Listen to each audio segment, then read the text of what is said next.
जय हिंद दोस्तों, प्रचंड क्लासेस में आप सभी का स्वागत है। यूपीपीसीएस और आरओ टेस्ट सीरीज की श्रृंखला में यह चौथा टेस्ट है, फुल टेस्ट है। इसमें आपको जीएस, रीजनिंग और करंट अफेयर का क्वेश्चन मिलेंगे।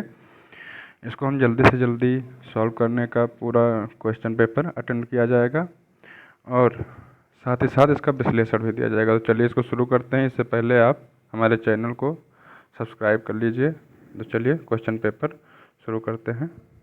देखिए, पहला क्वेश्चन है कि भारत में पुर्तगाली साम्राज्य का वास्तविक संस्थापक किसे माना जाता है। पुर्तगाली साम्राज्य का संस्थापक और वास्तविक संस्थापक में जो अंतर है ये है कि जो पहला इसका गवर्नर जनरल था वो नहीं माना जाता है, ये अल्मीडा था, ठीक है।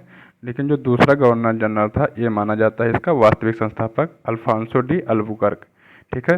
ये 1509 में जो है गवर्नर जनरल बना था और 1510 में इसने क्या किया था कि बीजापुर से गोवा को छीन लिया था, ठीक है। गोवा पे अधिकार कर लिया था 1510 में, ठीक है, अल्फांसो डी अल्बुकर्क ने। ओके, अगला क्वेश्चन देखेंगे। अगला क्वेश्चन है कि मुरली ने, अब ये देखिए रीजनिंग का क्वेश्चन है कि मुरली ने अपने कुत्ते को सैर पर ले जा मुरली जो है अपने कुत्ते को सैर पर ले जाता है। वह एक चौराहे पर बाईं ओर मुड़ता है और दक्षिण की ओर चलता है, ठीक है। बाईं ओर मुड़ता है और दक्षिण की ओर चलता है। तो देखिए ये मुरली है, एक चौराहे पे पहुंचा और ये अगर बाईं, देखिए पहले तो दिशा होती है, ये ईस्ट हो गया, ये वेस्ट, ये नॉर्थ हो गया ऊपर और नीचे हो गया साउथ। अब कह रहा है कि वह एक चौराहे पर बाईं ओर मुड़ा,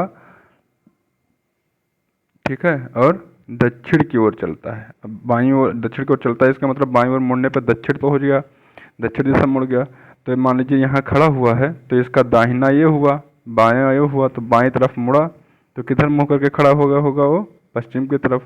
तो वह मुड़ने से पहले किस दिशा में मुँह करके खड़ा हुआ था? पश्चिम में, ठीक है। देखिए पश्चिम में अगर आप इस तरफ मुँह करके खड़े हुए हैं तो आपका दाहिना इधर होगा और बायां इधर होगा, तो आप जब मुड़ेंगे तो दक्षिण तरफ हो जाएंगे, ठीक है। तो पश्चिम हो गया। अगला है कि निम्नलिखित आकृति में कितने त्रिभुज हैं। ये आकृति दी हुई है, इसमें त्रिभुज गिनना है। तो त्रिभुज गिनने का पहले भी मैंने ट्रिक बताया है कि एक एक पहले गिन लीजिए, 1 2 3 4 5 6 7 8 9 10 11। तो ये 11 हो गया।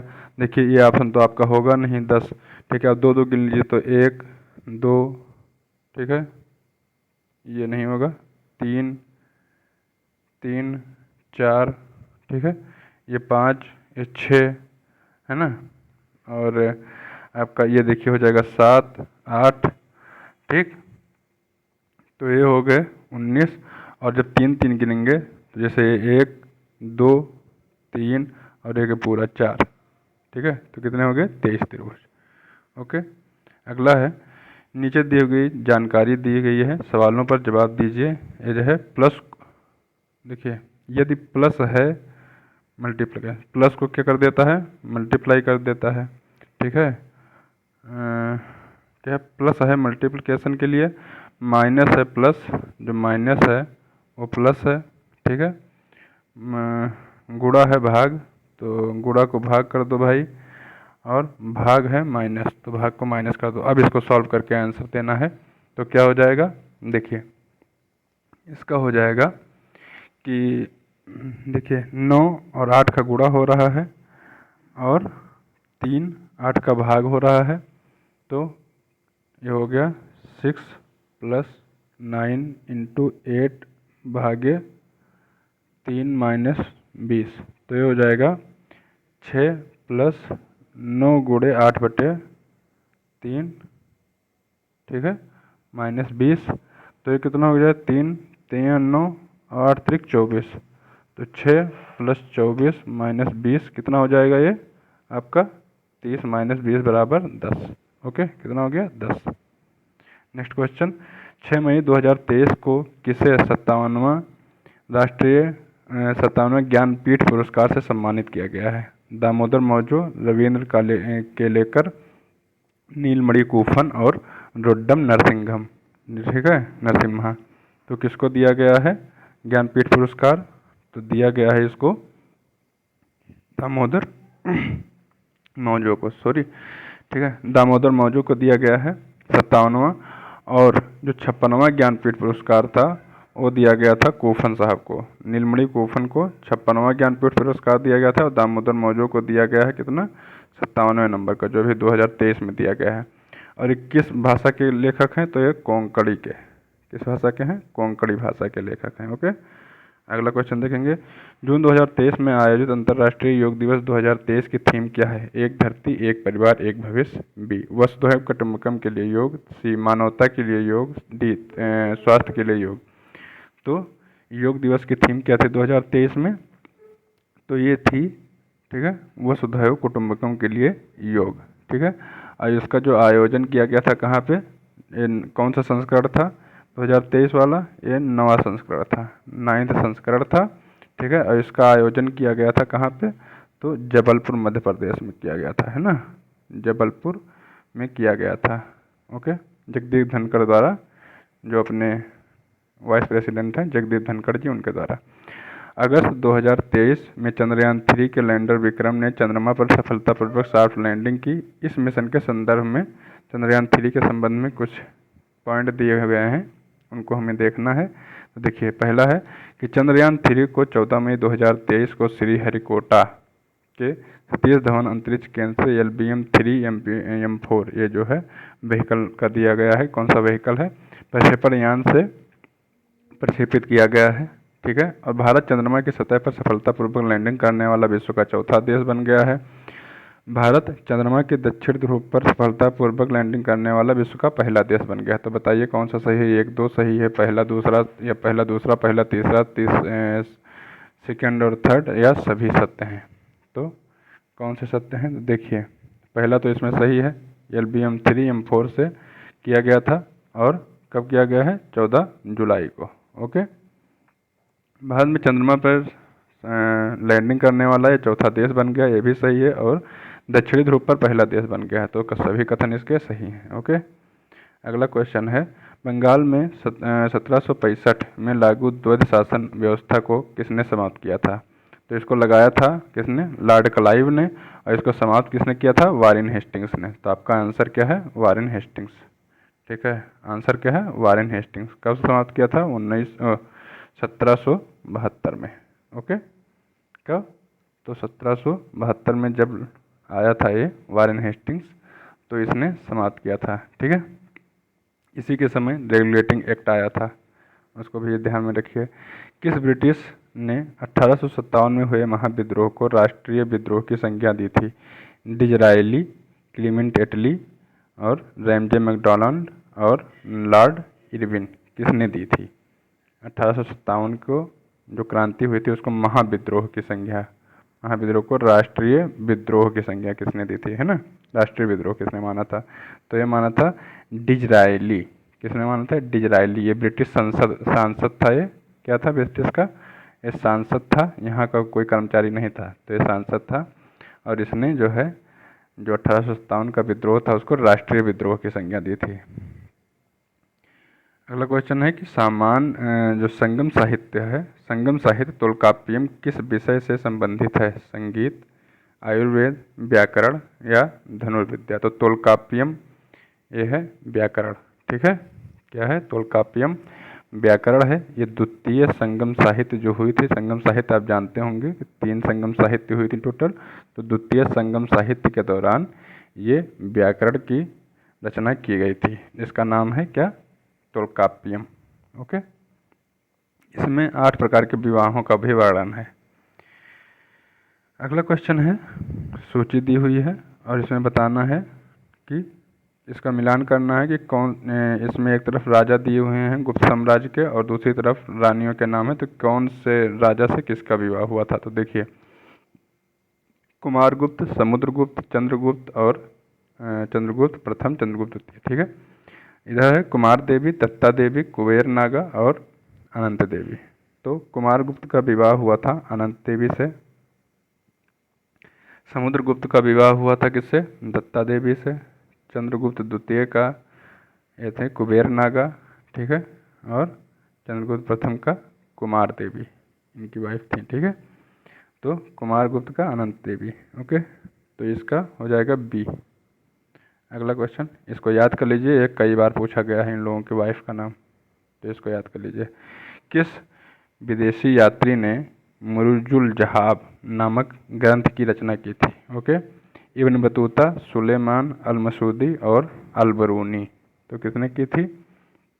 तो इसकी जो रचना है मुरुजुल जहाब, इसकी रचना की थी सुलेमान ने। ठीक है, किसने? नहीं, इसकी रचना की थी अल मसूदी ने, अल मसूदी, सॉरी, अल मसूदी ने की थी। ठीक है, मुरुजुल जहाब की अल मसूदी ने की थी, अल मसूदी। ठीक है, इसने गुर्जर, ये आया कब था ये हिंदुस्तान में? तो एक गुर्जर प्रतिहार शासकों के दौरान ये भारत में आया था। ठीक है, गुर्जर प्रतिहार शासक जो थे मालवा के, गुर्जर प्रतिहार शासकों के दौरान ये भारत में आया था। नेक्स्ट क्वेश्चन है, जल में ऑक्सीजन घुलित ऑक्सीजन की सांद्रता, ठीक है, कितनी रह जाने पर हाइपोक्सिया की स्थिति उत्पन्न हो जाती है? ठीक है, 8 mg पर लीटर, 4 mg पर लीटर, 2 mg पर लीटर या 0 mg पर लीटर। हाइपोक्सिया की प्रॉब्लम हो जाती है तो ये हो जाता है 2 mg पर लीटर पे। ठीक है, 3 या 2 mg पर लीटर पे हो जाता है हाइपोक्सिया। ये होता क्या है? और जो सामान्य जल में होता है वो 8 mg पर लीटर होना चाहिए। ठीक है, ऑक्सीजन, बट जब 2 mg पर वो आ जाता है तो जो समुद्री जीव होते हैं उन्हें सांस लेने में भी बहुत प्रॉब्लम होने लगती है, ऑक्सीजन की पूर्ति हो नहीं पाती है और वो उसमें मरने लगते हैं। ठीक है, तो 2 mg पर लीटर पे उसी को क्या कहते हैं? हाइपोक्सिया कहते हैं। सल्फ्यूरिक एसिड के साथ मिश्रित होने पर लिटमस विलयन का रंग बनेगा लाल, नीला, गुलाबी, नारंगी। तो क्या बनेगा? लाल रंग हो जाएगा। ठीक, जब लिटमस पेपर से कोई भी अम्ल मिलेगा तो क्या हो जाएगा? लाल रंग हो जाएगा। ओके, कार्बन उपयोग के अपचयन करके निम्न धातुओं में से किसको प्राप्त नहीं किया जा सकता? जस्ता, लोहा, सोडियम और तांबा। ठीक है, तो किसको प्राप्त नहीं किया जा सकता है? तो सोडियम, क्योंकि सोडियम आप जानते हैं कि बहुत ही हाईली एक्टिव होता है सोडियम। तो ये इसको किसमें? केरोसिन तेल में डुबा के रखा जाता है, केरोसिन तेल में। तो ये क्या क्या करता है कि कह रहा है कि कार्बन उपयोग से अपचयन करके निम्न धातुओं में से किसको प्राप्त नहीं किया जा सकता? तो सोडियम को भैया प्राप्त नहीं किया जा सकता। ओके, नेक्स्ट क्वेश्चन देखेंगे, निम्न में से कौन सा नेता उत्तर प्रदेश किसान सभा से जुड़ा नहीं था? गौरी शंकर मिश्र, इंद्र नारायण द्विवेदी, मदन मोहन मालवीय और मदारी पासी। तो मदारी पासी उत्तर प्रदेश किसान सभा से नहीं जुड़े हुए थे, जबकि किससे जुड़े हुए थे? ये जो एका आंदोलन हुआ था, एका आंदोलन, ठीक है, तो ये एका आंदोलन से जुड़े हुए थे, न कि उत्तर प्रदेश किसान सभा से जुड़े हुए थे। उत्तर प्रदेश किसान सभा कब हुई थी? 1918 में। ठीक है, 1918 में इसकी स्थापना हुई थी और गौरी शंकर मिश्र, इंद्र नारायण द्विवेदी, मदन मोहन मालवीय से जुड़े हुए थे। ठीक है, नेक्स्ट क्वेश्चन देखेंगे, निम्नलिखित में से कौन सा संगठन भारत का पहला मजदूर संघ था? Bombay mill hand association, Ahmedabad textile labour association, अखिल भारतीय ट्रेड यूनियन फेडरेशन, अखिल भारतीय ट्रेड यूनियन कांग्रेस। तो भारत का पहला मजदूर संघ क्या था? Bombay mill hand association. ठीक है, मुंबई मिल हैंड एसोसिएशन। वैसे भी आप देख लीजिए क्या कह रहा है कि याद करने की ट्रिक है कि मजदूर संघ कह रहा है, तो मजदूर कहाँ रहेंगे? जहाँ मिल वगैरह होंगी, है ना। तो आप समझते हैं कि आर्थिक रूप से सबसे ज़्यादा मजबूत कौन है? बम्बई। तो वहीं पे सबसे पहले मिल लगी होंगी, ये याद करने की ट्रिक है। और इसका जो है संस्थापक थे इसके, कौन थे? यल एम लोखंडे। ठीक है, यल एम लोखंडे थे। कौन मरीगा मादर चौथ। सर ये कोई गाड़ी आ गई थी तो हार्न मार रही थी। चलिए आगे अगला क्वेश्चन देखते हैं। अगला क्वेश्चन है कि भारतीय राष्ट्रीय कांग्रेस के प्रथम अधिवेशन जिसका आयोजन मुंबई में किया गया था में कुल कितने सदस्यों ने हिस्सा लिया था? ठीक है, मुंबई में जिसका आयोजन किया गया था 61, 75, 72 या 81। तो कितने सदस्यों ने? 72 सदस्यों ने हिस्सा लिया था, जो पहला अधिवेशन था। ओके, उसमें कितने? 72 ने। 1885 में हुआ था, है ना, 1885 में इसमें 72 सदस्यों ने हिस्सा लिया था। ओके, इसके अध्यक्ष कौन थे? तो इसके अध्यक्ष थे व्योमेश चंद्र बनर्जी। ओके, व्योमेश चंद्र बनर्जी। नेक्स्ट क्वेश्चन देखेंगे। सूची फर्स्ट सूची सेकंड को सम्मिलित करना है। एक तरफ बीमारी दी हुई है, दूसरा तरफ प्रयुक्त लेंस। कौन सी बीमारी में कौन सा लेंस प्रयुक्त हो लगाया जाएगा? एक तरफ है हाइपरमेट्रोपिया, मायोपिया, प्रेसबायोपिया और अबिंदुकता।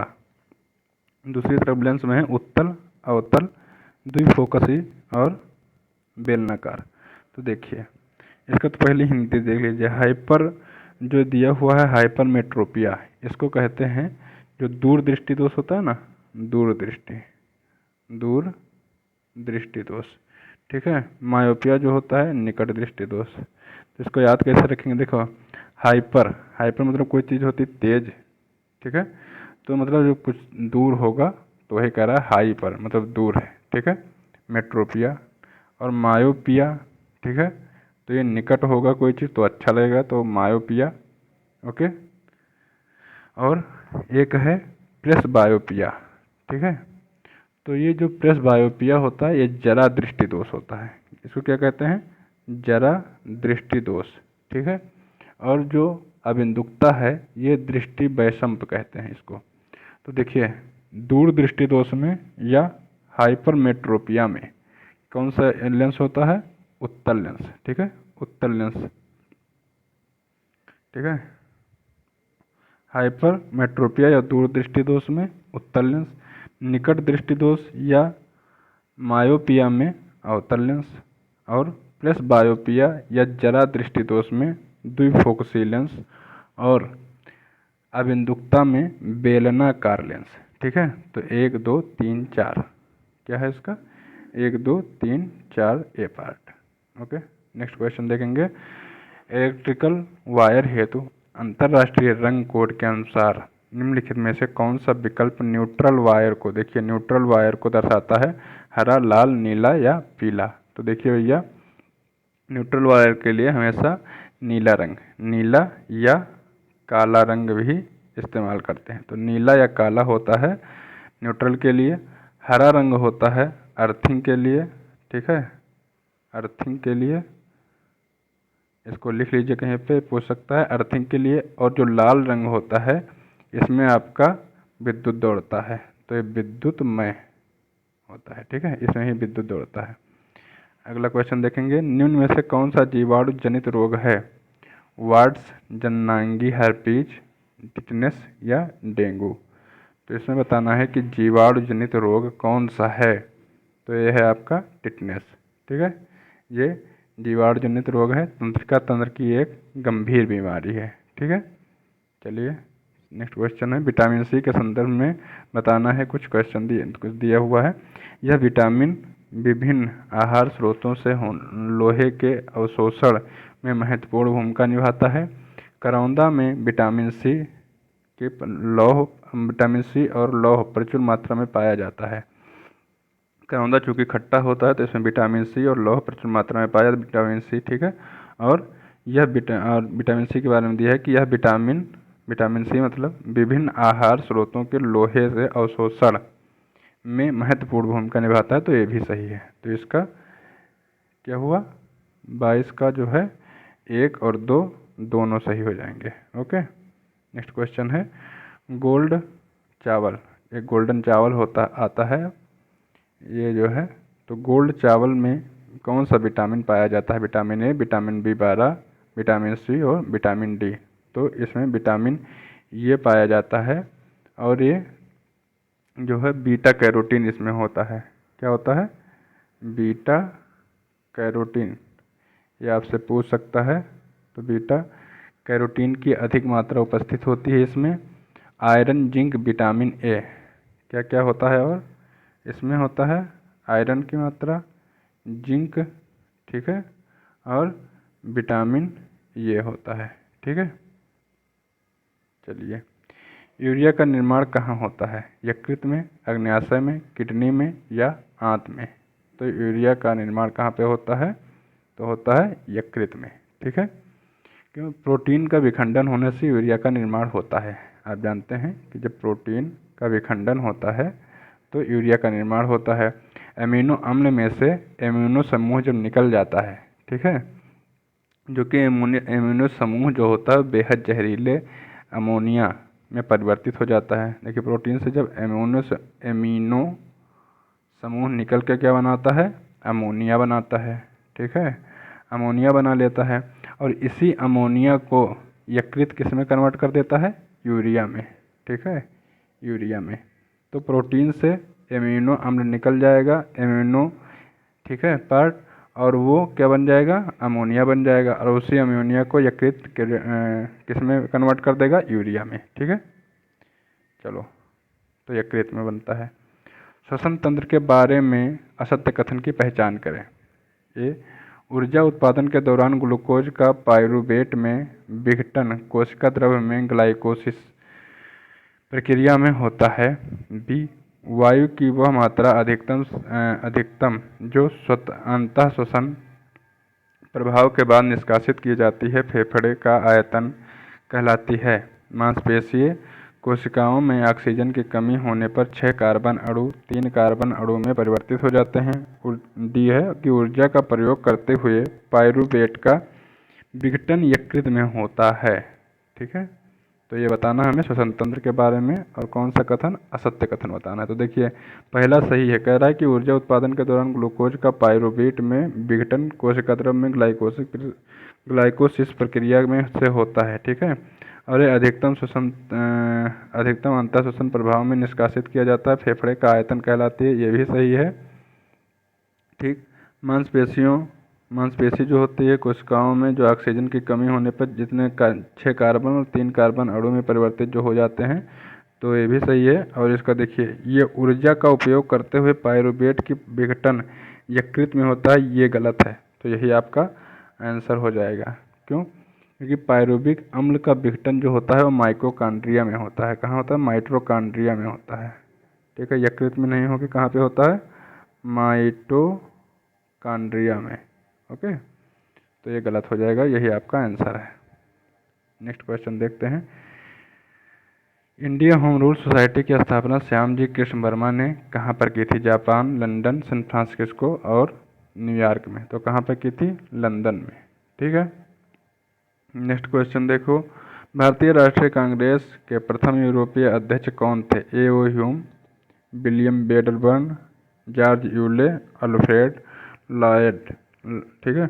इसमें देखिए, आप कंफ्यूज मत होइएगा, इसमें जल्दी से मार के आने की कोई जरूरत नहीं। देखिए, राष्ट्रीय कांग्रेस का प्रथम यूरोपीय अध्यक्ष पूछ रहा है, न कि उसका संस्थापक पूछ रहा है। संस्थापक होता तो आप ए.ओ. ह्यूम मारते हैं। देखिए, पहले पे ए.ओ. ह्यूम दे दिया है, तो ए.ओ. ह्यूम नहीं है, ये है जो प्रथम अध्यक्ष हैं, जॉर्ज यूले हैं। ये कब बने थे? तो ये जो है 1888 में इनको अध्यक्ष बनाया गया था कांग्रेस का। और कौन सा अधिवेशन में? तो प्रयागराज अधिवेशन में, ठीक है, प्रयागराज अधिवेशन में। तब इलाहाबाद नाम था, आज प्रयागराज, तो प्रयागराज अधिवेशन में इसको बनाया गया था।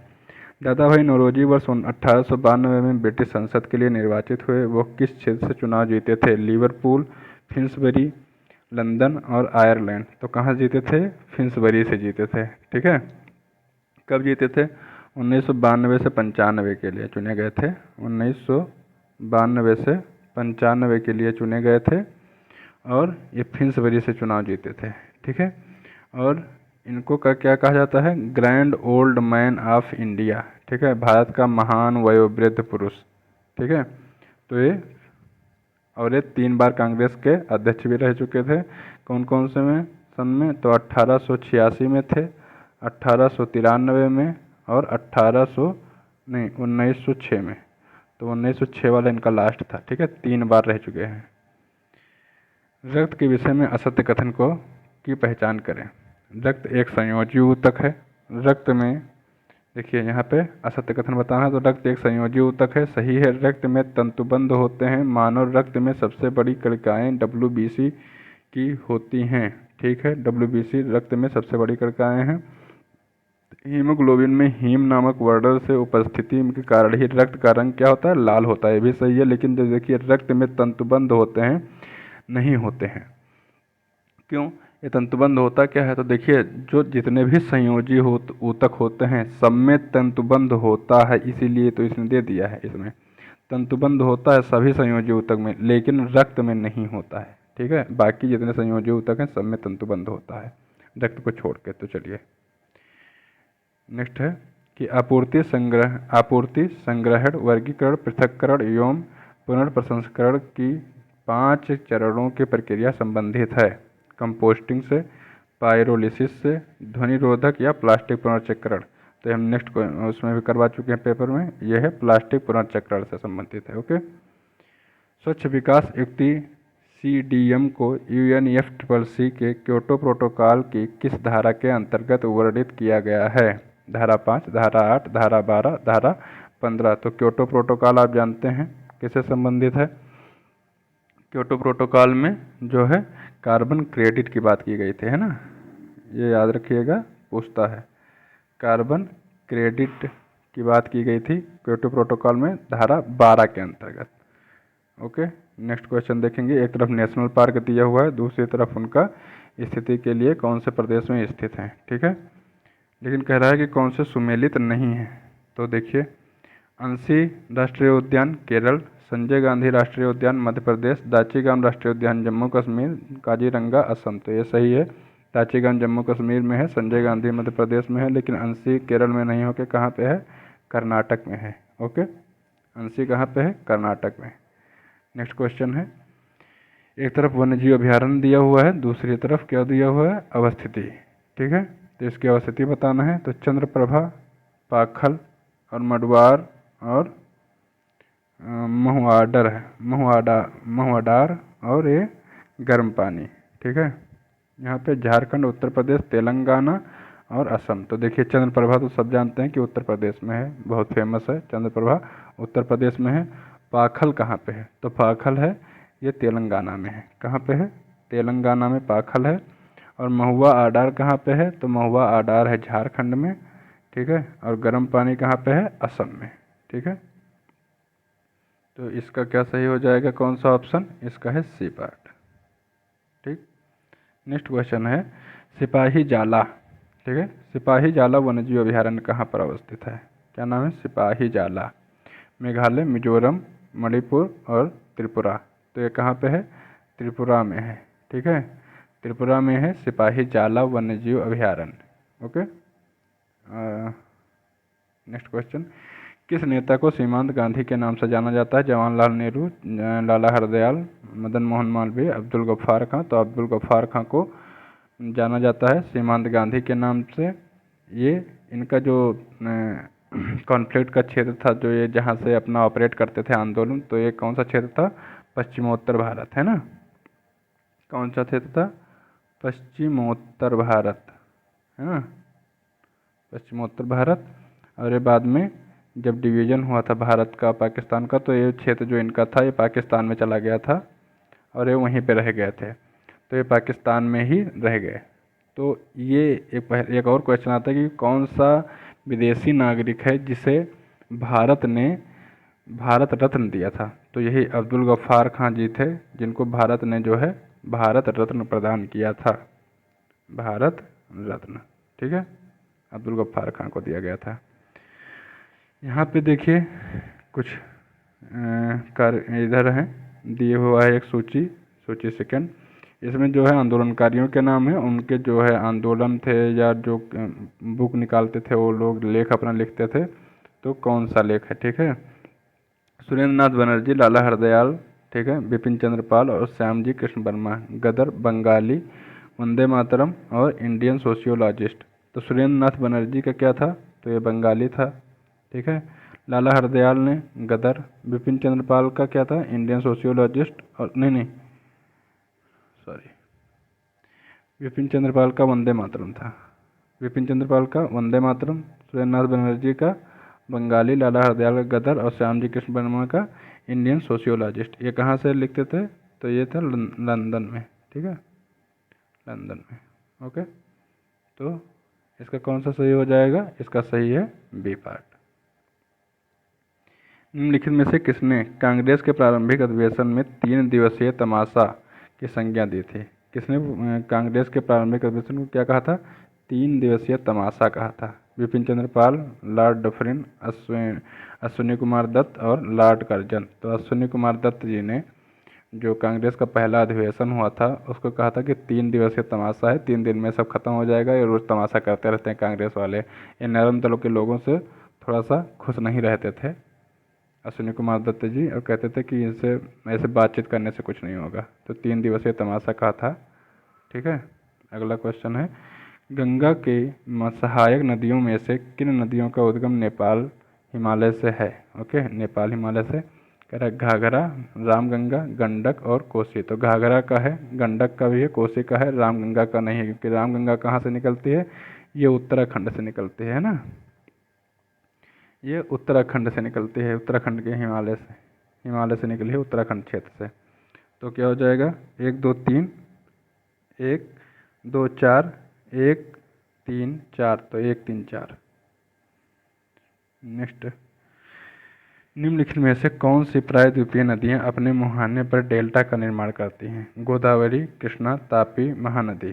इसके कूट हैं 1 2, 2 3 4, 1 2 4 या उपयुक्त सभी। तो कह रहा है कि कौन सी नदियां हैं जो इसका डेल्टा का निर्माण करती हैं। डेल्टा क्या होता है? जब नदियां बहती हैं तो अपने क्षेत्र में अवसाद लेके जो जाती हैं तो वहाँ पे मुहाने पे अपने इकट्ठा करती रहती हैं, तो उस क्षेत्र को क्या कहा जाता है? डेल्टा। तो कुछ नदियाँ ऐसा करती हैं, कुछ नदियाँ नहीं कर पाती, क्योंकि उनका बहुत तेज़ी के साथ बहती हैं, तो वो अवसाद वहाँ पे इकट्ठा नहीं करती हैं, वो सब बह के समुद्र में ही चला जाता है। ठीक है, तो उसको एस्चुरी कहते हैं। एक एस्चुरी होता है, एक होता है डेल्टा। तो इसमें से कौन सी नदियाँ हैं जो डेल्टा का निर्माण करती हैं, खुद कह रहा है? तो इसमें जो है आपकी गोदावरी करती है, कृष्णा भी करती है और महानदी भी करती है। तापी और नर्मदा नहीं करती हैं। तापी और नर्मदा ये दोनों नदियाँ एस्चुरी का निर्माण करती हैं। ठीक है, एस्चुरी का निर्माण करती हैं। तो क्या सही हो जाएगा? 1 2 4 सी पार्ट। यहाँ दिया हुआ है 2 कथन एक कथन एक कारण है। देखिए, सोपान कृषि अपर्दन को नियंत्रित करती है। ठीक है, और पश्चिमी और मध्य हिमालय में सोपान अथवा सीढ़ीदार कृषि काफ़ी विकसित है। देखिए दिया हुआ है कि ए आर दोनों सत्य हैं। आर ए की सही व्याख्या करता है, ए आर सत्य है लेकिन व्याख्या नहीं करता। ए सत्य है, आर असत्य है, ए असत्य है, आर सत्य है। तो बताइए, अब इसमें देखिए सोपान कृषि जो है अपर्दन को नियंत्रित करती है, तो ये सही है। और पश्चिमी मध्य हिमालय में सोपान अथवा सीढ़ीदार कृषि काफ़ी विकसित है, ये भी सत्य है। तो सत्य तो है, लेकिन ये जो है उसका व्याख्या नहीं करता है, बी पार्ट सही हो जाएगा। भारतीय वन्यजीव संरक्षण अधिनियम 1972 के प्रावधानों में क्या शामिल नहीं है? संकटग्रस्त जातियों को बचाव शामिल है। शिकार पर प्रतिबंध शामिल है। जंगली जीवों के व्यापार पर जोर। देखिए, अगर आप संरक्षण कर रहे हैं तो जंगली जीवों के व्यापार पर जोर थोड़े ना देंगे, तो ये शामिल नहीं होगा। ठीक है, वन्यजीव आवासों में कानूनी रक्षण ये भी शामिल है। ठीक है, तो कौन सा शामिल नहीं है? जंगली जीवों पर व्यापार पर जोर। यहाँ पे भी कथन और कारण दिए हुए हैं। कथन है कि कार्बनिक कृषि का वर्तमान समय में अधिक प्रचलन है। ठीक है, कार्बनिक कृषि का तो अधिक प्रचलन है, ठीक बात है। कार्बनिक कृषि किसे कहते हैं? जिसमें हम गोबर की खाद, कंपोस्ट खाद यही सब डालते हैं, न कि यूरिया वगैरह नहीं डालते हैं। ठीक है, रासायनिक खादें नहीं डालते हैं, तो ये हो गई कार्बनिक कृषि। और ये पर्यावरण पर नकारात्मक प्रभाव पड़ता है इससे।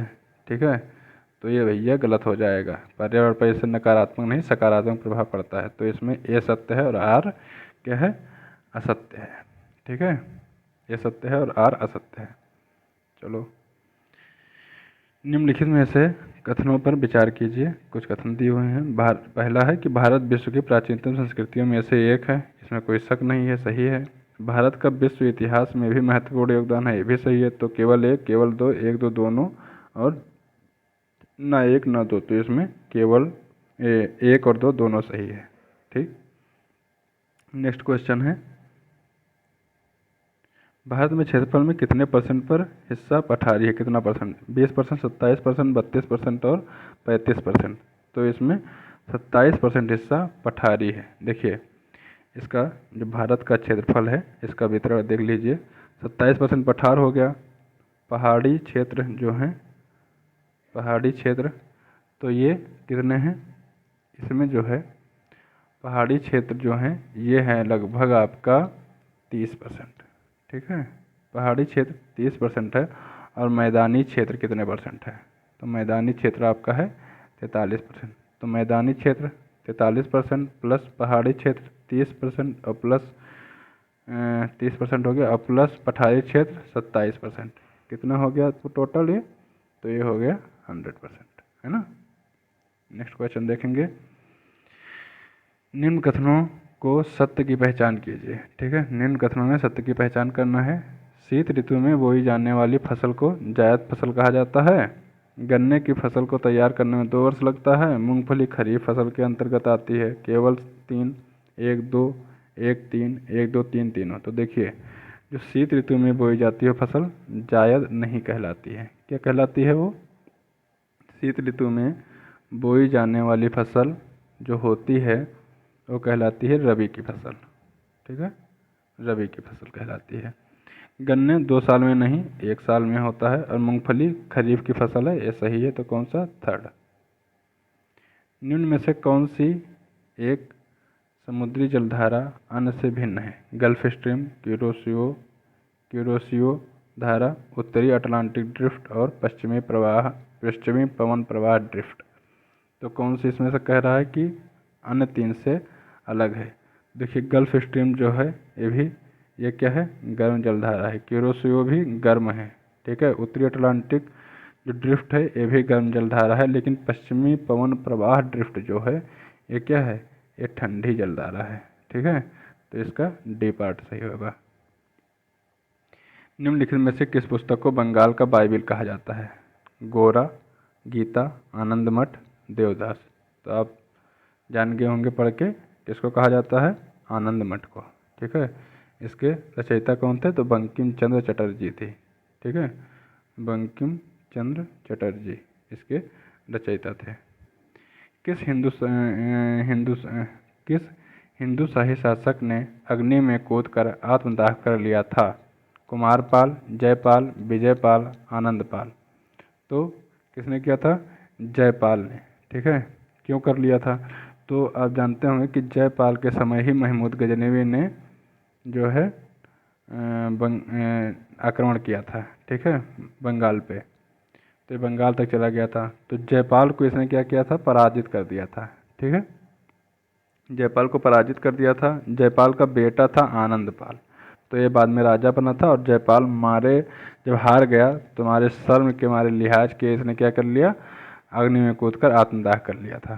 ठीक है, फिरोज शाह तुगलक ने हक ए सर्ब नामक एक सिंचाई कर लगाया था।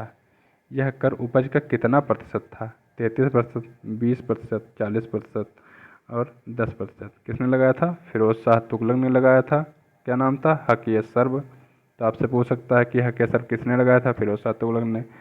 सिंचाई कर फिरोज शाह तुगलक ने लगाया था, उसका क्या नाम था? तो हक ए सर्ब नाम था। कितने परसेंट था? तो 10% था। ठीक है, और फिरोज शाह तुगलक ने ही सर्वप्रथम कौन सा कर लगाया था? जो जजिया कर था वो भी इसी ने लगाया था। ठीक है, जजिया कर भी फिरोज शाह तुगलक ने ही लगाया था सर्वप्रथम, जजिया कर। नेक्स्ट है, दक्षिण पूर्वी एशिया में निम्न में स्थल अवरुद्ध देश है। ठीक है, कंबोडिया, लाओस, मलेशिया और थाईलैंड। तो बताइए कौन सा स्थल अवरुद्ध? लाओस है। क्यों? क्योंकि देखिए, लाओस के जो है ये घिरा हुआ है सभी देशों से। ठीक है, ये किसी भी जो है समुद्र तल को नहीं टच करता है। क्यों? क्योंकि इसमें देखिए, उत्तर में तो इसको चीन ने घेर रखा है। ठीक है, और म्यांमार इधर आ जाता है। ठीक है, और म्यांमार के बाद वियतनाम भी आ जाता है। किधर से? म्यांमार, और ये नीचे से ऐसे आके वियतनाम लग जाता है। और इधर से आ जाता है क्या? ये वियतनाम है, ये थाईलैंड हो गया। ठीक है, म्यांमार, थाईलैंड, वियतनाम, कंबोडिया नीचे से, और ये बीच में पूरा हो जाएगा लाओस आपका।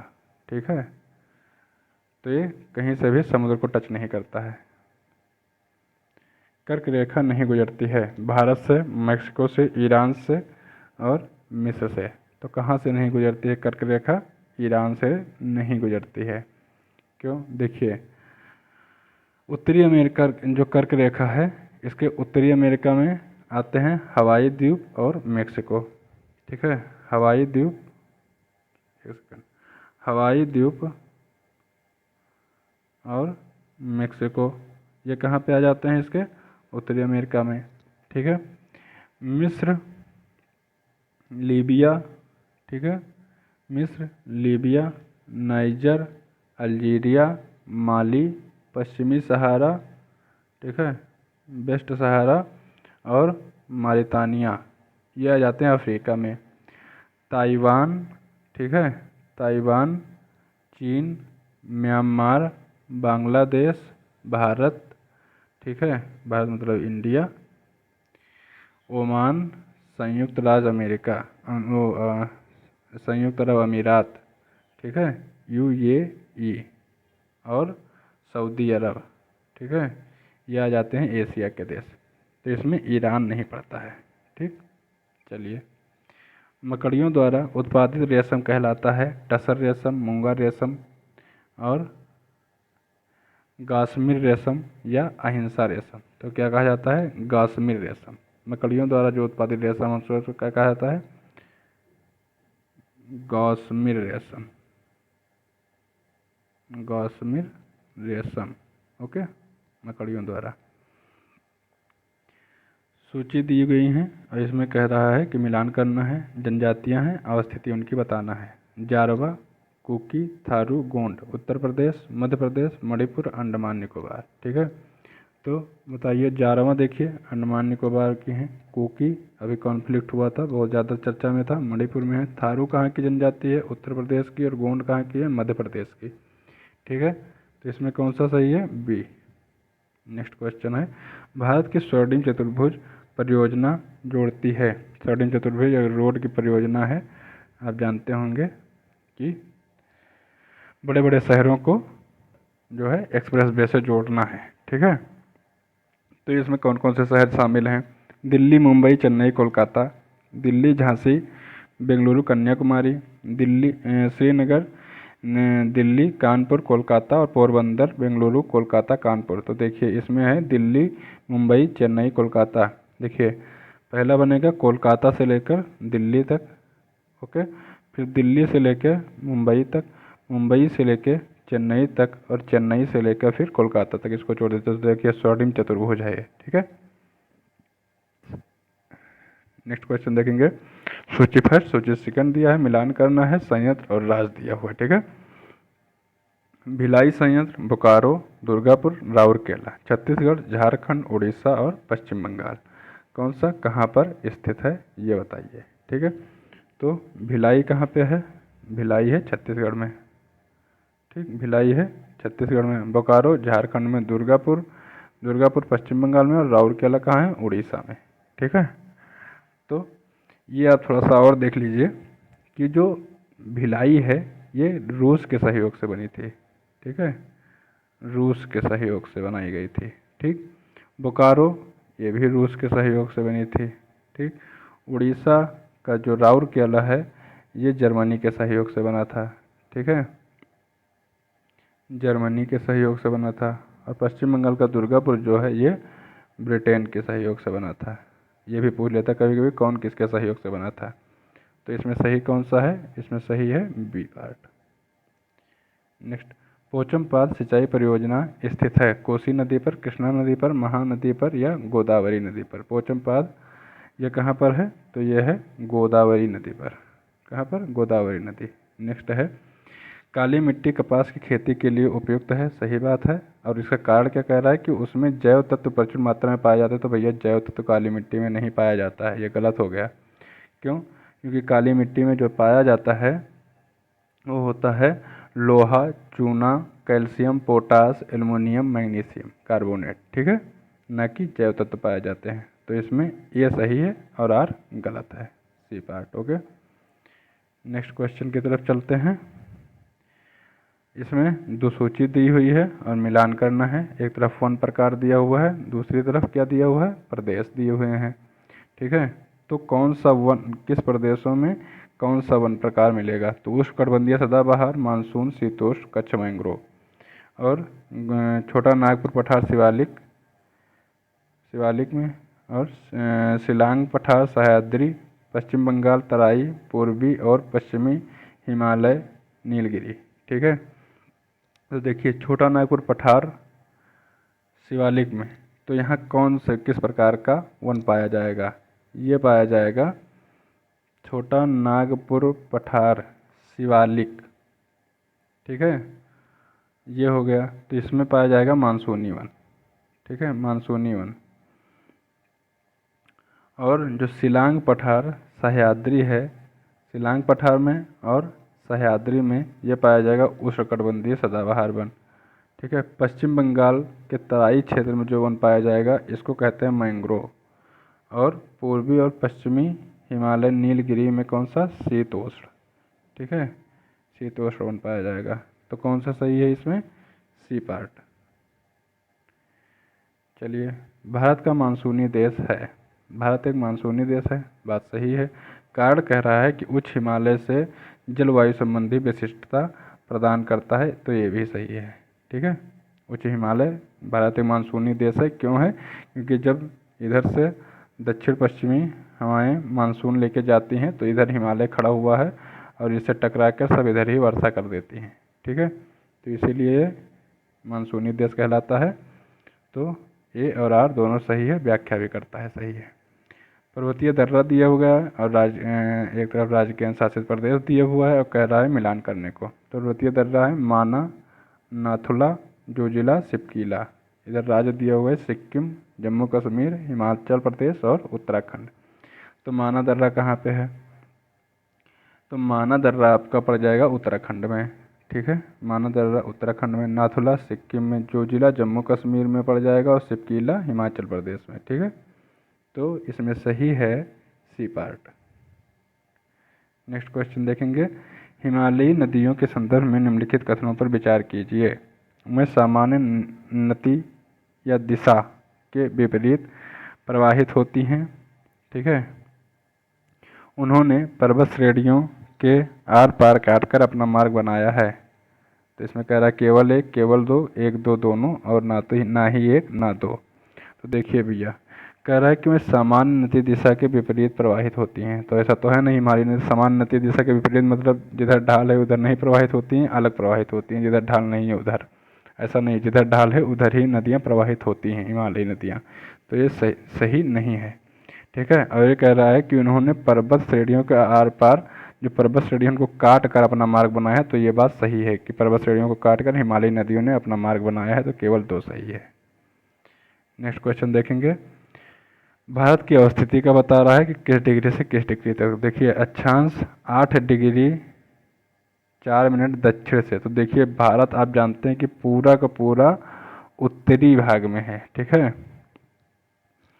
तो ये दक्षिण कहाँ से आ गया? तो ये गलत है। ठीक है, उत्तर दक्षिण से 37 उत्तर तथा देशांतर देखिए पश्चिम आ गया, जबकि पूरा का पूरा भारत किसमें है? पूरब में ही है। ठीक है, तो ये गलत हो गया आपका। 8-4 उत्तर से 37-6 दक्षिण, ये भी गलत हो गया। 8-4 उत्तर से 37-6 उत्तर और 68-7 पूरब से 97-25 पूरब, ये सही है। ओके, चलिए नेक्स्ट बढ़ते हैं। उत्तर प्रदेश में प्रकाशित उर्दू का पहला अखबार निम्नलिखित में से कौन सा था? सरदल अखबार, असदुल अखबार, लखनऊ अखबार या तौहीद। तो उत्तर प्रदेश में सर्वप्रथम जो उर्दू अखबार प्रकाशित हुआ था उसका नाम था सरदल अखबार। ठीक है, क्या नाम था? सरदल अखबार। कब प्रकाशित हुआ था? 1846 में। 1846 में प्रकाशित हुआ था। कहाँ से? तो आगरा से। ठीक है, आगरा से प्रकाशित हुआ था। चलिए नेक्स्ट क्वेश्चन देखेंगे। उत्तर प्रदेश में खादी ग्रामोद्योग संबंधी कार्यों की देखरेख करने हेतु खादी ग्रामोद्योग बोर्ड का गठन किया गया था। तो कब किया गया था? वर्ष 1952 में, वर्ष 1955 में, वर्ष 1960 में, वर्ष 1975 में।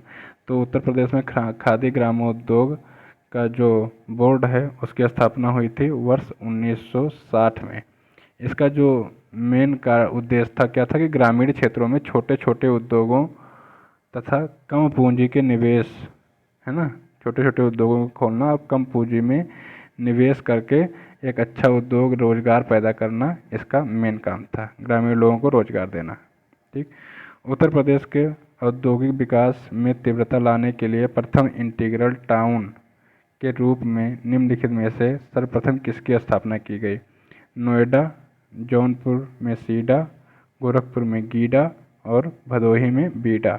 तो सर्वप्रथम किसकी स्थापना की गई थी? नोएडा की स्थापना की गई थी। कब की गई थी? 1976 में। ठीक है, 1976 में की गई थी इंडस्ट्रियल टाउन की स्थापना, नोएडा इंडस्ट्रियल टाउन की स्थापना की गई थी। ओके, नेक्स्ट क्वेश्चन देखेंगे। आजीवक संप्रदाय के प्रवर्तक मक्खलीपुत्र गोसाल का जन्मभूमि कौन सा क्षेत्र माना जाता है? बस्ती, बहराइच, श्रावस्ती, गोंडा। तो मक्खली गोसाल का जो क्षेत्र माना जाता है जन्म का, वो श्रावस्ती माना जाता है। ओके, नेक्स्ट है उत्तर प्रदेश विज्ञान एवं प्रौद्योगिकी परिषद का गठन किया गया 1972 में, 1975, 1990, 1994। उत्तर प्रदेश विज्ञान एवं प्रौद्योगिकी परिषद, तो इसका गठन कब किया गया था? 1 मई 1975, 1 में। ओके, नेक्स्ट क्वेश्चन देखेंगे। सूची दी हुई है और उनका मिलान करना है। पशु मेला, ध्रुपद मेला, गोविंद साहब मेला, माघ मेला। बहुत बार क्वेश्चन आ चुका है तो इसको ध्यान से देख लीजिएगा। प्रयागराज, अंबेडकर नगर, बटेश्वर और वाराणसी। तो देखिए जो पशु मेला है वो बटेश्वर है, ध्रुपद मेला वाराणसी, ठीक है, गोविंद साहब मेला अंबेडकर नगर और माघ मेला प्रयागराज। ओके, तो इसका कौन सा सही होगा? इसका सही हो जाएगा ए पार्ट। चलिए नेक्स्ट क्वेश्चन है। प्रयागराज से नैनी के लिए भारत की प्रथम हवाई डाक सेवा निम्नलिखित में से किस वर्ष शुरू की गई थी? 1910, 1911, 1921, 1931। कब शुरू की गई थी? 1911 में शुरू की गई थी प्रथम डाक सेवा, हवाई डाक सेवा, मतलब 18 फरवरी, कब? 18 फरवरी 1911 में। ठीक है, नेक्स्ट क्वेश्चन देखेंगे। एक तरफ संस्थान दिया हुआ है, दूसरी तरफ मुख्यालय दिया हुआ है। तो देखिए उत्तर प्रदेश अनुसंधान परिषद, राज्य पशु उत्थान, ठीक है, वर्णशंकर केंद्र और पान अनुसंधान एवं प्रशिक्षण केंद्र, उत्तर प्रदेश गन्ना शोधन परिषद, बरेली, लखनऊ, शाहजहांपुर, महोबा। देखिए यहाँ पे एक सेकंड रुकिए और अच्छे से क्वेश्चन को देख लीजिए। यहाँ पे जो संस्थान दिए हुए हैं, ठीक है, वो उत्तर प्रदेश राज्य, उत्तर प्रदेश मतलब ये राज्य के संस्थान है। अब आप देखिए गन्ना शोध संस्थान मार्ग समझ के लखनऊ लगा के मत चले आइएगा, क्योंकि जो लखनऊ है वो केंद्रीय गन्ना परिषद को जो संस्थान है प्रशिक्षण का वो है, लेकिन ये उत्तर प्रदेश का पूछ रहा है, राज्य का पूछ रहा है। तो यहाँ पे अगर आप लखनऊ लगा के चले तो गलत हो जाएगा, है ना। तो थोड़ा सा ध्यान दीजिएगा क्वेश्चन में, इसलिए मैंने थोड़ा सा समय ले लिया। चलिए अब इसको क्वेश्चन को करते हैं। उत्तर प्रदेश जो कृषि अनुसंधान परिषद है वो लखनऊ में है। जो राज्य पशु संस्थान केंद्र है ये कहाँ पे है? तो ये बरेली में है। ठीक है, पान अनुसंधान एवं प्रशिक्षण केंद्र जो है ये महोबा में है। और उत्तर प्रदेश गन्ना शोध संस्थान कहाँ पे है? शाहजहांपुर में है। ओके, ये सही है, बी पार्ट इसका। नेक्स्ट क्वेश्चन की तरफ देखेंगे। निम्नलिखित कथनों पर विचार कीजिए। उत्तर प्रदेश राजकीय रोडवेज नामक संगठन में उत्तर प्रदेश की पहली बस सेवा 1947 में लखनऊ से बाराबंकी के लिए शुरू की गई। उत्तर प्रदेश राज्य सड़क परिवहन निगम का गठन जून 1972 में किया गया। ठीक है, इसमें कह रहा है कि कौन से कथन सही हैं? केवल एक, केवल दो, केवल एक और दो, और इनमें से कोई नहीं। तो इसमें भैया देखिए कि उत्तर प्रदेश का जो रोडवेज था ये सबसे पहले मई 1947 में चला और लखनऊ से बाराबंकी चला था, ये सही है। और ये इसका जो परिवहन निगम का जो गठन हुआ है 1972 में, तो ये भी सही है। तो एक और दो दोनों सही है। डेट याद, साल याद कर लीजिएगा। ये सब फैक्ट बेस्ड क्वेश्चन है तो इसमें कुछ समझना तो है नहीं। अगर आपको याद है तो सही, नहीं याद है तो गलत करके आएंगे। देखिए यहाँ पे संस्थान है और उद्योग दिया हुआ है, इसका मिलान करना है तो देखिए संस्थान और उद्योग। आंवला नजीमाबाद, बाराबंकी कानपुर, ठीक है। उद्योग इधर दिया है उर्वरक, प्लाईवुड, पॉलीफाइबर और विस्फोटक। तो देखिए कानपुर विस्फोटक, बाराबंकी पॉलीफाइबर, नजीमाबाद प्लाईवुड और आंवला उर्वरक 1 2 3 4। सही है। लखनऊ जिले की सीमा निम्नलिखित में से किस जिले की सीमा को स्पर्श नहीं करती है? उन्नाव, हरदोई, प्रयागराज, बाराबंकी। तो देखिए अब मान लीजिए सॉरी, ये हो गया आपका लखनऊ, ठीक है। तो लखनऊ के ऊपर इधर थोड़ा सा टच करता है सीतापुर, ठीक। सीतापुर के बगल में इधर से लगा हुआ है हरदोई, ठीक है। और नीचे लगा हुआ है लखनऊ के, ये आपका लखनऊ हो गया, लखनऊ एल्को, ये हो गया सीतापुर, ये हो गया हरदोई। इधर नीचे लगा हुआ है इसमें उन्नाव, ऐसे, ये हो गया उन्नाव। और फिर क्या है रायबरेली, क्या है रायबरेली। और इसके ऊपर क्या हो जाएगा, इधर हो जाएगा पूरा बाराबंकी, ठीक है। ये हो जाएगा बाराबंकी और यहीं पे नीचे यहाँ से अमेठी लगा हुआ है। तो कौन सा नहीं लगा हुआ है? तो यहाँ प्रयागराज नहीं लगा हुआ, प्रयागराज बहुत नीचे पड़ जाएगा, है ना। चलिए उत्तर प्रदेश में नॉलेज पार्क कहाँ पर स्थापित किया गया है? प्रयागराज, लखनऊ, कानपुर, ग्रेटर नोएडा। तो नॉलेज पार्क ग्रेटर नोएडा में स्थापित किया गया है। नेक्स्ट क्वेश्चन, 18 जून 2023 को हुई घोषणा के अनुसार वर्ष 2021 में गांधी पीस प्राइज पुरस्कार प्रदान किया गया है। टाटा ग्रुप, गीता प्रेस गोरखपुर, नरेंद्र मोदी, योगी आदित्यनाथ को। तो सब किसको दिया गया है? ये गीता प्रेस गोरखपुर को दिया गया है। नेक्स्ट क्वेश्चन है, देश का पहला कैनाइन सेंटर जो कुत्तों के व्यवहार पर, देखिए कैनाइन सेंटर कहा जाता है इसको, कुत्तों के व्यवहार पर शोध करेगा, जो उत्तर प्रदेश में कहाँ खोला गया है? लखनऊ, बरेली, प्रयागराज, आगरा। ओके, तो इसका क्वेश्चन, इसका बताइए कि कहाँ खोला गया है? तो ये खोला गया है बरेली में। कहाँ खोला गया है? बरेली में खोला गया है, ठीक है। किसके द्वारा? ICAR द्वारा खोला गया है उत्तर प्रदेश के बरेली में, ठीक है। इसका नाम है कैनाइन प्रोजेक्ट। ओके, चलिए। मुख्यमंत्री योगी आदित्यनाथ ने बर्जर पेंट इंडिया लिमिटेड की एशिया में सबसे बड़ी मल्टी प्रोडक्ट पेंट फैक्ट्री का उद्घाटन किया है। कहाँ पे? लखनऊ, हरदोई, बाराबंकी, वाराणसी। तो हरदोई के एक संडीला में, हरदोई के संडीला में इसका उद्घाटन किया है। निम्नलिखित में से कौन सी एक 2001 से 2011 के दशक में भारत की जनसंख्या की दशकीय वृद्धि दर रही है? 20.02, 17.70, 16.74, 16.50। तो 2001 से 11 का जो है वृद्धि दर रहा है, कितना रहा है? 17.70 रहा है। सबसे ज़्यादा वृद्धि दर कहाँ रहा है? तो मेघालय का रहा है। कहाँ का? मेघालय का।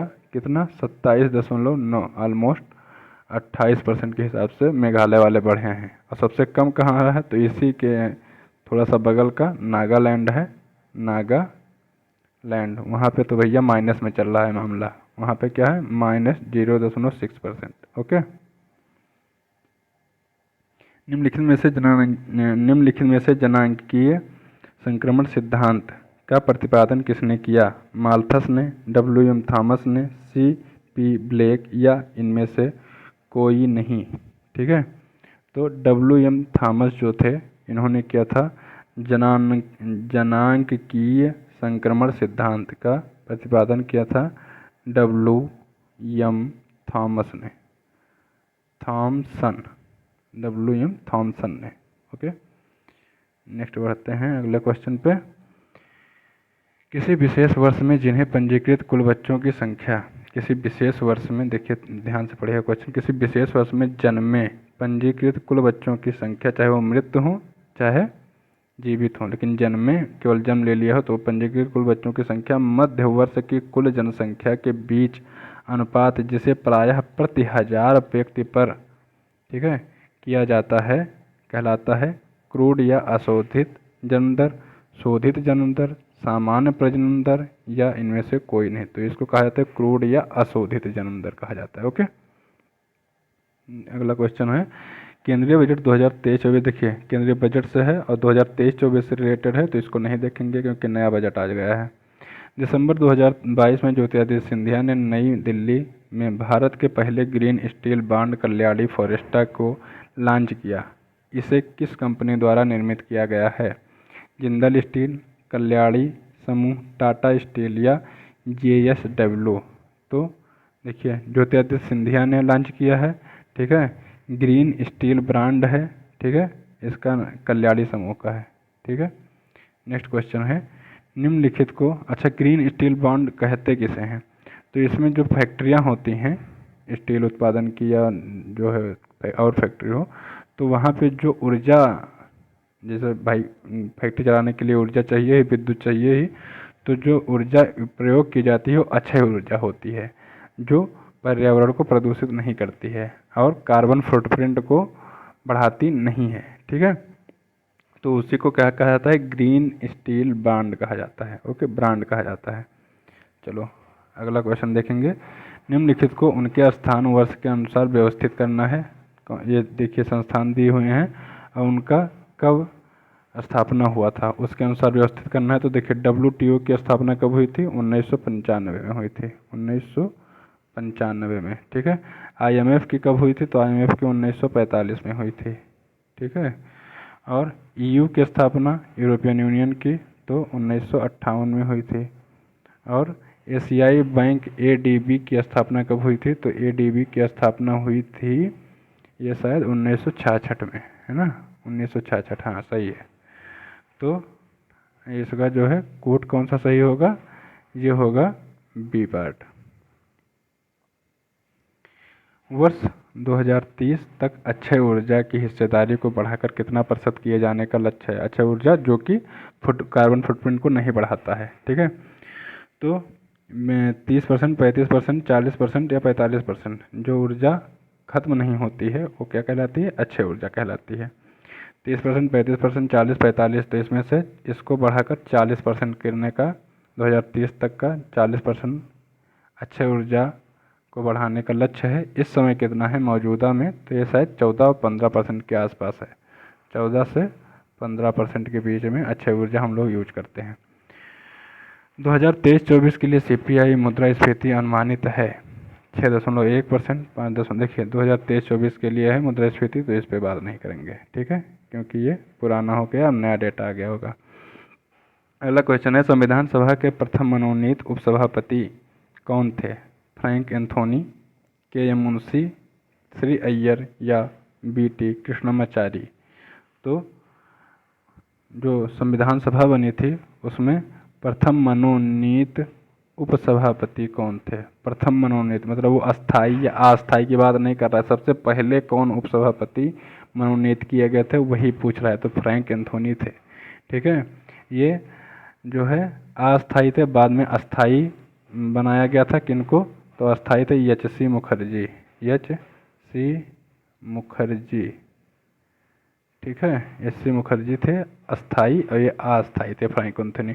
लेकिन ये कह रहा है मनोनीत उपसभापति और प्रथम पूछ रहा है, तो प्रथम तो फ्रैंक एंथोनी हो जाएंगे। अपनी राष्ट्रवादी प्रतिक्रिया में भारतीय संविधान के निर्माताओं ने अल्पसंख्यकों के हितों तथा भावनाओं के महत्व को कम करके आंका है, ठीक है। अल्पसंख्यकों के हितों पर ध्यान नहीं दिया गया, ये किसने कहा था?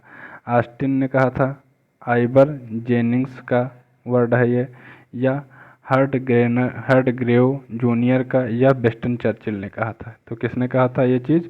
ये कहा था आइवर जेनिंग्स ने कहा था कि जो राष्ट्रवादी प्रतिक्रिया है इसमें भारतीय संविधान में अल्पसंख्यकों पर उतना ध्यान नहीं दिया गया है, ठीक है। भारत की संसदात्मक व्यवस्था केंद्रीयता के संघवाद की ओर उन्मुख निम्नलिखित में से किस दशक में हुई? ठीक है, भारत की संसदात्मक व्यवस्था केंद्रीयता से संघवाद। देखिए केंद्रीयता क्या होती है? जब एक ही पार्टी लगातार स्टेट में भी बनी हुई है, केंद्र में भी बनी हुई है और सब उसी की मर्जी से चल रहा है, तो केंद्रीयता हो गई। लेकिन और संघवाद क्या है कि जब पार्टियां बदल जाएं, तो केंद्र में दूसरी पार्टी है और राज्यों में दूसरी पार्टी है और दोनों अपनी अपनी मर्जी से अपने अपने जो उसको मिले हुए हैं अधिकार उसके हिसाब से सरकार चला रहे हैं, तो हो गया संघवाद। भले ही संघवाद हमारे देश में पहले से था कि संघात्मक ढांचा था, लेकिन जब कांग्रेस की ही व्यवस्था थी, कांग्रेसी राज्य में है, कांग्रेसी केंद्र में है, तो अपने हिसाब से चलाते थे। तो संघवाद की तरफ उन्मुख कब हुआ था? 1980 के दशक में, 90 के दशक में, 70 के दशक में, तो 50 के दशक में। तो देखिए 70 तक तो सब हमेशा कांग्रेस केंद्र और राज्य दोनों में रहती थी। 70 के दशक से बिगड़ना मामला चालू हुआ था और कुछ राज्यों में कांग्रेस हट गई थी और नई नई पार्टियों ने सदस्य वो बना लिया था अपना सरकार, ठीक है। तो ये संघवाद की तरफ उन्मुख हो गई थी। चलिए, विकास प्रशासन की अवधारणा से निम्नलिखित में से कौन संबंधित हैं? हेनरी फ्यूल, पॉल एच एपलबी, ठीक है, फ्रेड डब्ल्यू रिंग्स और ए के अय्यर। विकास प्रशासन की अवधारणा निम्नलिखित से कौन संबंधित हैं? तो बताइए कौन संबंधित हैं? तो ये संबंधित फ्रेड डब्ल्यू रिंग्स, ठीक है, फ्रेड डब्ल्यू रिंग्स संबंधित हैं। ओके, नेक्स्ट क्वेश्चन है, प्रशासन के सिद्धांतों को किसने मिथकों और कहावतों के रूप में अस्वीकार किया? D Basu, doctor B R Ambedkar, Herbert Simon या गेवलर ऑसबोर्न, ठीक है। तो किसने? हर्बर्ट ए साइमन ने प्रशासन के सिद्धांतों को मिथक कह के, ठीक है, अस्वीकार कर दिया था। निम्नलिखित कथनों पर विचार कीजिए। संवैधानिक सरकार है वो है जो राज्य की सत्ता पर प्रभावकारी प्रतिबंध, राज्य की सत्ता, एक सेकंड, किस सरकार की बात कर रहा है? संवैधानिक सरकार की, जो राज्य की सत्ता पर प्रभावकारी प्रतिबंध और व्यक्ति की स्वतंत्रता के हित में लगाती है। तो ये सही है।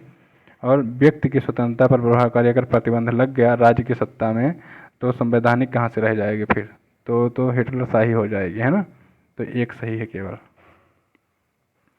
केंद्र शासित प्रदेशों के लिए लोकसभा में कितनी सीटें आरक्षित हैं? 16, 20, 30, इसमें से कोई नहीं। तो केंद्र शासित प्रदेशों को 20 सीटें दी गई हैं लोकसभा में। ओके, नेक्स्ट आते हैं, निम्नलिखित में से कौन भारतीय कृषि की निम्न उत्पादकता का कारण नहीं है? जनसंख्या का दबाव, भूजोत का छोटा आकार, मशीनीकृत कृषि और प्रच्छन्न बेरोजगारी। तो कह रहा है कि भारतीय कृषि में निम्न उत्पादकता क्यों होती है? तो जनसंख्या का दबाव कारण नहीं है। तो देखिए जनसंख्या का दबाव तो कारण है ही है, भूजोत का छोटा आकार है, ये भी कारण है। मशीनीकृत कृषि, अगर मशीनीकृत कृषि हो जाएगी तब तो भाई उत्पादकता बढ़ जाएगी ना, है ना। मशीनीकृत कृषि अपने यहाँ पे कहाँ है? और प्रच्छन्न बेरोजगारी, तो ये सब है। लेकिन मशीनीकृत कृषि अगर है तो उत्पादकता बढ़ना चाहिए, घटेगा नहीं। सूची दी हुई है, मिलान करना है। पंचवर्षीय योजनाएं हैं, प्रयुक्त मॉडल है, चौथा, तीसरा, आठवां और पहली, ठीक है। JSND demonstration planning, Ashok Rudra, Harrod Domar और जॉन डब्ल्यू मूलर। ओके, तो देखिए कि कौन सा किससे मिलान करता है।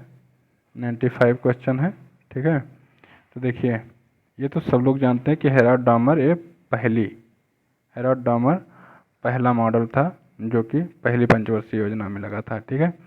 34 जो है 8वीं पंचवर्षीय योजना में क्या लगा था? जॉन डब्ल्यू मूलर, ठीक है, जॉन डब्ल्यू मूलर। तीसरी में कौन थे? तो ये थे सैंड्री डिमांस्ट्रेशन, ठीक है, सैंड्री डिमांस्ट्रेशन, ये तीसरी में थे। और चौथी में अशोक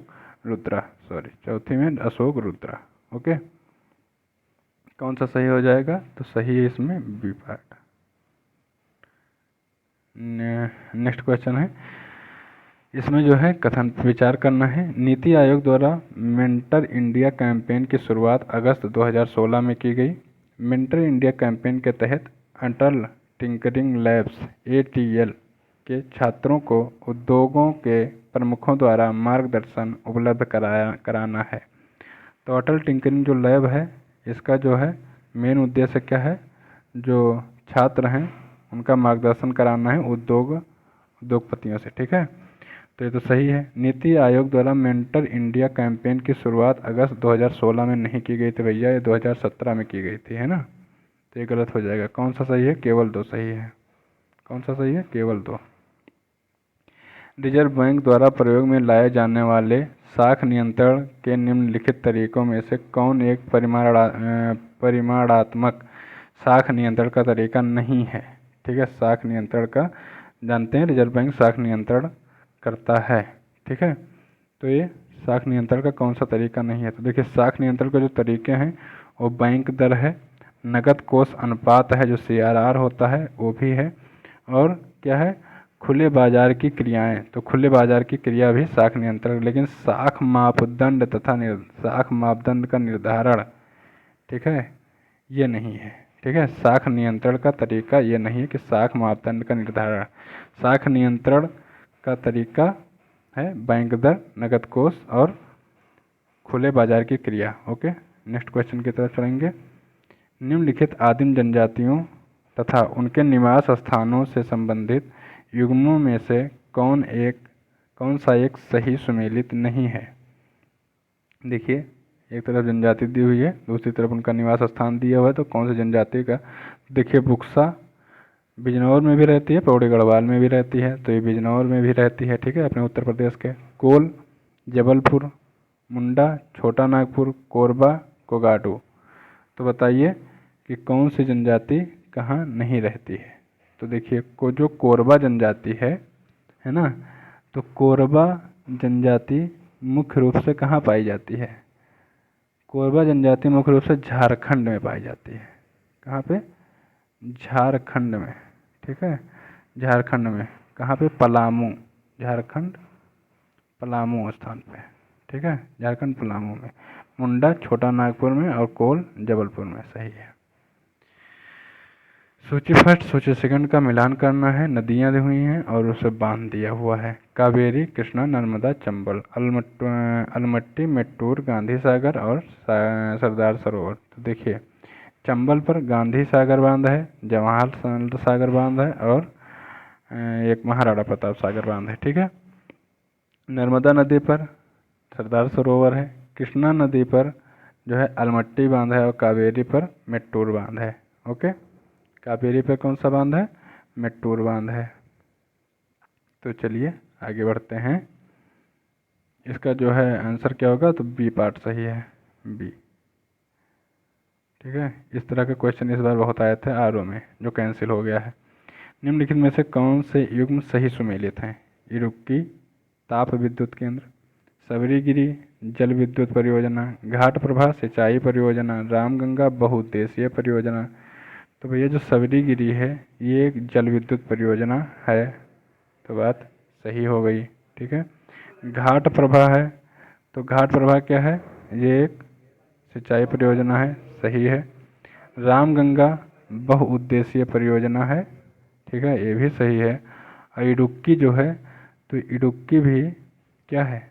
परियोजना एक बहुउद्देशीय परियोजना है। ठीक है, ताप विद्युत केंद्र नहीं है केवल, ये भी एक क्या है?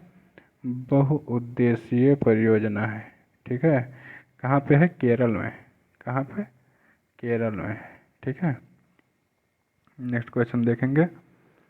हाँ, तो कौन कौन से इसमें सही है? 2, 3, 4 सही है, 2, 3 और 4 सही है। नेक्स्ट क्वेश्चन है, निम्नलिखित कार्यक्रमों पर ध्यान दीजिए।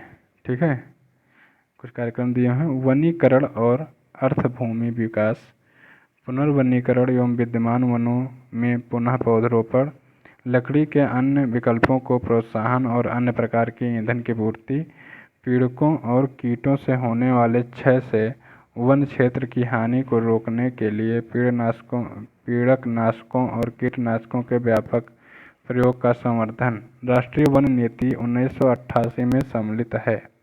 वन नीति में तो देखिए, वनीकरण और जो है व्यर्थ भूमि विकास, तो ये सही है। पुनर्वनीकरण और विद्यमान वनों के पुनः पौधरोपण सही है। लकड़ी के अन्य विकल्पों को प्रोत्साहन एवं लकड़ी से अन्य विकल्प खोजे गए थे। ठीक है, तो ये भी सही है ईंधन के लिए। देखिए, कभी भी कीटनाशकों और कीटनाशकों का प्रयोग करके वनीकरण नहीं किया जाता है, तो ये नहीं शामिल है। ठीक है, तो क्या क्या शामिल है? 1, 2 और 3, 1, 2 और 3 शामिल है। ठीक है, पृथ्वी के पृष्ठ पर किसी विशेष बिंदु पर विचार कीजिए। ठीक है, उदाहरण दिल्ली शहर दिन में उदाहरण दोपहर 12 बजे वहाँ का तापमान सर्दियों की अपेक्षा गर्मियों में सामान्यतः अधिक होगा, क्योंकि, ठीक है, क्योंकि सर्दियों की अपेक्षा गर्मियों में पृथ्वी सूर्य से निकट होती है। गलत बात है। पृथ्वी पर गिरने वाली सूर्य की किरणें सर्दी में पृथ्वी पर गिरने वाली सूर्य की किरणें सर्दी में पृथ्वी के पृष्ठ की दिशा में अधिक झुकी होती हैं। तो ये बात सही है ना। गर्मी क्यों होती है? क्योंकि जब सूर्य की किरणें सामने से पड़ने लगती हैं तो गर्मी ज़्यादा होती है, और जब सूर्य की किरणें पड़ती हैं तिरछी तो वहाँ पे गर्मी कम होती है, सर्दी होने लगती है। ठीक है, अगला क्वेश्चन देखेंगे। नेक्स्ट क्वेश्चन है, निम्नलिखित में से किस एक को छोड़कर बाकी सभी देश की प्राकृतिक पूंजी में सम्मिलित किए जाते हैं? वन, जल, सड़कें, खनिज। तो देखिए भैया, प्राकृतिक पूंजी में वन, जल, खनिज है, लेकिन सड़कें प्राकृतिक पूंजी है? सड़कें तो मानव बनाता है ना, प्राकृतिक पूंजी तो है नहीं। अगला क्वेश्चन है, जयमंडल स्थल एक तरफ दिया हुआ, एक तरफ दिया हुआ है स्थापना वर्ष। तो नीलगिरी, ठीक है, नीलगिरी, नंदा देवी, सुंदरवन, कंचनजंगा। तो देखिए नीलगिरी का स्थापना वर्ष क्या है? नीलगिरी का स्थापना वर्ष है 1986। ठीक है, नंदा देवी का क्या है? तो नंदा देवी का है 1988। सुंदरवन का है 1989 और कंचनजंगा का है 2000। ठीक है, तो इसका बी पार्ट सही है। 4, 3, 2, 1। ओके। काजीरंगा राष्ट्रीय उद्यान निम्नलिखित में से किस लिए जाना जाता है? गैंडों के लिए, बाघ के लिए, पक्षी के लिए, शेर के लिए? तो काजीरंगा राष्ट्रीय उद्यान आप जानते हैं गैंडों के लिए जाना जाता है। ठीक है, 1987 में ये प्रारंभ हुआ था गैंडा परियोजना। गैंडा परियोजना कब प्रारंभ हुई थी? गैंडा परियोजना कब प्रारंभ हुई थी? 1987 में। ठीक है, और इसमें काजीरंगा राष्ट्रीय उद्यान और मानस अभयारण्य, काजीरंगा प्लस मानस, ये दोनों सम्मिलित किए गए थे। कहाँ से? असम से। ठीक है, और इसमें और एक अभयारण्य था, क्या नाम था उसका? जालदापारा। ठीक है, जल्दापारा राष्ट्रीय उद्यान जो था, यह अभयारण्य, ये भी गैंडों के लिए है, और ये कहाँ का है? ये वेस्ट बंगाल का है। तो जल्दापारा याद कर लीजिए कहाँ का है? वेस्ट बंगाल का, और ये भी गैंडों के लिए ही है। ठीक है, सन सिटी अवस्थित है इटली, मेक्सिको, जापान में, दक्षिण अफ्रीका में। तो सन सिटी कहाँ है? दक्षिण अफ्रीका में है। नेक्स्ट क्वेश्चन, दूध के अग्रणी उत्पादकों का सही और वही क्रम है, घटता हुआ क्रम? चीन, भारत। तो देखिए दूध में सबसे ज़्यादा भारत है, तो कहाँ पे? भारत में एक ऑप्शन, दो ऑप्शन। तो भारत के बाद संयुक्त राज्य अमेरिका और पाकिस्तान, चीन। ठीक है, तो यही सही है। नेक्स्ट क्वेश्चन है, यहाँ पे देखिए भारत के बाद चीन मत ले आइएगा, भारत के बाद संयुक्त राज्य अमेरिका है, फिर पाकिस्तान है तीसरे नंबर पे। देखिए अगला क्वेश्चन है, गणगौर भारत के किस राज्य का एक प्रसिद्ध त्यौहार है? राजस्थान, गुजरात, महाराष्ट्र और छत्तीसगढ़। तो गणगौर एक त्यौहार है, एक किस राज्य का है? तो ये राजस्थान का है। कहाँ का है? राजस्थान का है गणगौर। इसमें किसकी? तो विवाहित महिलाएं शिव जी और पार्वती जी की पूजा करती हैं। तो इसको याद करने का ट्रिक है, देख लीजिए। गढ़ किसके होते हैं? गढ़ किसके थे? तो शंकर भगवान के थे गढ़। गौर से क्या होता है? गौरा जी। ठीक है, गौरा पार्वती की, गौरा जी की और शंकर जी की इसमें पूजा होती है, और कहाँ पे है? तो राजस्थान में होता है। ठीक है, ओणम के सबसे महत्वपूर्ण त्योहारों में से, ओणम सबसे महत्वपूर्ण त्योहारों में से एक है, तो कहाँ का? केरल का। ओके, नेक्स्ट क्वेश्चन देखेंगे, इसमें से कौन सा त्यौहार डांडिया और गरबा जैसे नृत्यों के साथ मनाया जाता है? शिवरात्रि, नवरात्रि, बिहू और बैसाखी। तो देखिए डांडिया और गरबा किस में होता है? नवरात्रि में होता है। सूची फर्स्ट, सूची सेकंड दिया हुआ है, इसे मिलान करना है। Hi tech city, science city, rocket प्रक्षेपण केंद्र और केंद्रीय औषधि अनुसंधान संस्थान, लखनऊ, थुम्बा, कोलकाता और हैदराबाद। तो बताइए कि कौन सा मिलान सही है? तो हाईटेक सिटी जो है ये हैदराबाद में है। हाईटेक सिटी किसको कहते हैं? हैदराबाद को कहते हैं। साइंस सिटी किसको कहते हैं? तो साइंस सिटी को कहते हैं ये कोलकाता को। ठीक है, रॉकेट प्रक्षेपण केंद्र किसको? रॉकेट प्रक्षेपण केंद्र ये कहाँ है? तो थुम्बा में है। और केंद्रीय औषधि अनुसंधान संस्थान कहाँ है? लखनऊ में। इसका सही क्या है? 111। सॉरी 111 का सही क्या है, बी पार्ट। 4 3 2 1। 112, प्रथम भारतीय नारी जो एवरेस्ट शिखर पर चढ़ने में सफल हुई थी कौन है? बिछेंद्री पाल, डिक्की डोलमा, संतोष यादव या पीटी उषा? तो कौन है? सब जानते हैं इसको, बिछेंद्री पाल जी ने सबसे पहले एवरेस्ट पर चढ़ा था। ठीक है, भारतीयों में। और वैसे अगर माना जाए कि सबसे पहले यूरोप एवरेस्ट पे कौन चढ़ा, तो चढ़े थे एडमंड हिलेरी। कौन? इसका नाम देख लीजिए, एडमंड हिलेरी। इनके शेरपा का क्या नाम था? तो इनका शेरपा था नाम तेजिंग। तेजिंग, ठीक है, तेजिंग शेरपा एडमंड हिलेरी सबसे पहले चढ़े थे। केंद्रीय खनन अनुसंधान संस्थान स्थित है कटक में, धनबाद में, जमशेदपुर में या भावनगर में? तो केंद्रीय खनन अनुसंधान, देखिए खनन अनुसंधान कहाँ है? धनबाद में है। ठीक है, झारखंड के धनबाद में। और कटक में क्या है? तो चावल अनुसंधान है। क्या है? चावल अनुसंधान है। जमशेदपुर में क्या है? तो जमशेदपुर में जो है आपका ये राष्ट्रीय धातु विज्ञान प्रयोगशाला है। ठीक है, धातु विज्ञान प्रयोगशाला है। और भावनगर में क्या है? तो केंद्रीय नमक और समुद्री रसायन। ठीक है, समुद्री रसायन प्रयोगशाला है या अनुसंधान केंद्र है। ठीक है, निम्नलिखित में से कौन पक्षियों का महाद्वीप के नाम से जाना जाता है? यूरोप, ऑस्ट्रेलिया, दक्षिण अमेरिका और एशिया? तो पक्षियों का महाद्वीप जाना जाता है दक्षिणी अमेरिका में, सबसे ज़्यादा पक्षी वहीं पे होते हैं। उत्तर पूर्वी क्षेत्रीय भाषा केंद्र कहाँ स्थित है? तेजपुर, कोहिमा, गुवाहाटी या ईटानगर? ठीक है, तो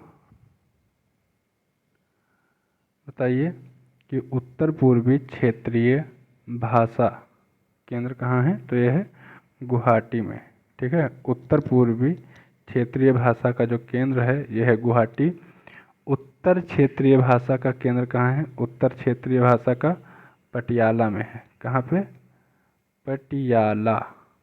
ठीक है, पूर्वी क्षेत्रीय भाषा का कहाँ है? तो लक्ष्मी नगर में है, लक्ष्मी नगर में। ओके, अगला क्वेश्चन देखेंगे।